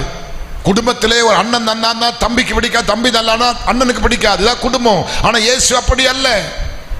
நான் என்னை விசுவாசிக்கிறவன் நான் செய்கிற கிரியைகளை காட்டிலும் மேலானதை செய்யணும். நல்ல உள்ளம் கொண்ட இயேசு. இன்னைக்கு வீட்டுக்கு போகும்போது இயேசுவை கூட்டிட்டு போங்க, இயேசுவை கூட்டிட்டு போங்க. உங்க இன்னைக்கு அது வாசல் படி தட்டுறேன், ஒருவன் சத்தத்தை எடுத்து கதகை திறந்தா நான் அவன் உள்பிரவேசிப்பேன், அவனோடு கூட உட்கார்ந்து போஜனம் பண்ணுவேன், அவனோடு தங்குவேன். எத்தனை சந்தோஷமா இருக்கிறீங்க? அந்த சகையுடைய ஆசை பாருங்க. இயேசு எப்படிப்பட்டவரோ அவரை நான் பார்க்கணும், இயேசு எப்படிப்பட்டவரோ நான் அவரை பார்க்கணும், இயேசு எப்படிப்பட்டவரோ அவரை பார்க்கணும் சொன்ன அந்த வழியா இயேசு வருகிறார். அவன் பார்க்க முடியல, அத்தி மரத்தில் ஏறுகிறார், ஒளிஞ்சிருக்கிறார். இயேசு மரத்தில் சகைவே சீக்கிரம் இறங்கி வா, இன்னைக்கு நம்ம வீட்டுக்கு வர வேண்டும். எல்லாரும் பிரமிக்கிறார். இவன் வீட்டுல இயேசு போற, இவரும் கள்ளனா, அவன் ஒரு கள்ளன், பணப்பேய் பிடித்தவன். ஆனால் இயேசு அவன் கூட போகிறார். அவன் வீட்டுக்கு போனப்ப இயேசு சொன்ன வார்த்தை, இன்றைக்கு இந்த வீட்டுக்கு ரட்சிப்பு வந்தது, நீயும் ஆபிரகாமின் சந்ததி என்று எழுது என்று சொல்லுகிறார். அவன் என்ன சொன்னாங்க? அப்பா, நான் அநியாயமாக யாரிடத்தில் வாங்கினேனோ நாளத்தனையாக நான் திருப்பி கொடுக்கிறேன். நிறைவானவர் வரும்பொழுது குறைவானது ஒளிஞ்சு போகுது. எத்தனை பேருக்கு இந்த இயேசு வேணும்? எத்தனை பேர் இந்த இயேசுவை நேசிக்கிறீங்க? ஐ லவ் யூ ஜீசஸ் சொல்ல எத்தனை பேர் ஆசைப்படுறீங்க? ஒவ்வொரு நாளும் இயேசுவே அப்பா அவன் நேசிக்கிறேன், அப்பா நாம நேசிக்கிற சொல்ல எத்தனை பேர் ஆசைப்படுறீங்க? அவருடைய வசனத்துக்கு கீழ்ப்படி, கட்டளைக்கு கீழ்ப்படி, நியாயத்துக்கு கீழ்ப்படி, அவருடைய சட்ட திட்டங்களை கையாடு, அவருடைய காமியின் கற்பனைகள் கட்டளைகள் எல்லாம் நீங்க கை கொண்டு அதன்படி வாழும் பொழுது கர்த்தர் உன்னை வாழ வைப்பார். நீ வால் அல்ல தலையாயிருப்ப, நீ கீழ் அல்ல மேலாயிருப்ப. நீங்க செய்வதெல்லாம் வாய்க்கும். நீ உன் பிள்ளைகளின் பிள்ளைகளை காண்பாய், உன் பிள்ளைகளின் சமாதானம் பெரிதாயிருக்கும். உன் அப்பத்தையும் தண்ணீரை நான் ஆசீர்வதிப்பேன், போக்கையும் வரத்தை நான் ஆசீர்வதிப்பேன். உன் கால் கல்லில் இடராதபடி தூதலுக்கு கட்டளையிடுவேன். கண்ணை வைத்து உனக்கு ஆலோசனை கொடுப்பா, கண்ணை வைத்து எனக்கு ஆலோசனை தருவா. இயேசு அற்புதத்தை செய்வா. எத்தனை பேர் விசுவாசிக்கிறீங்க?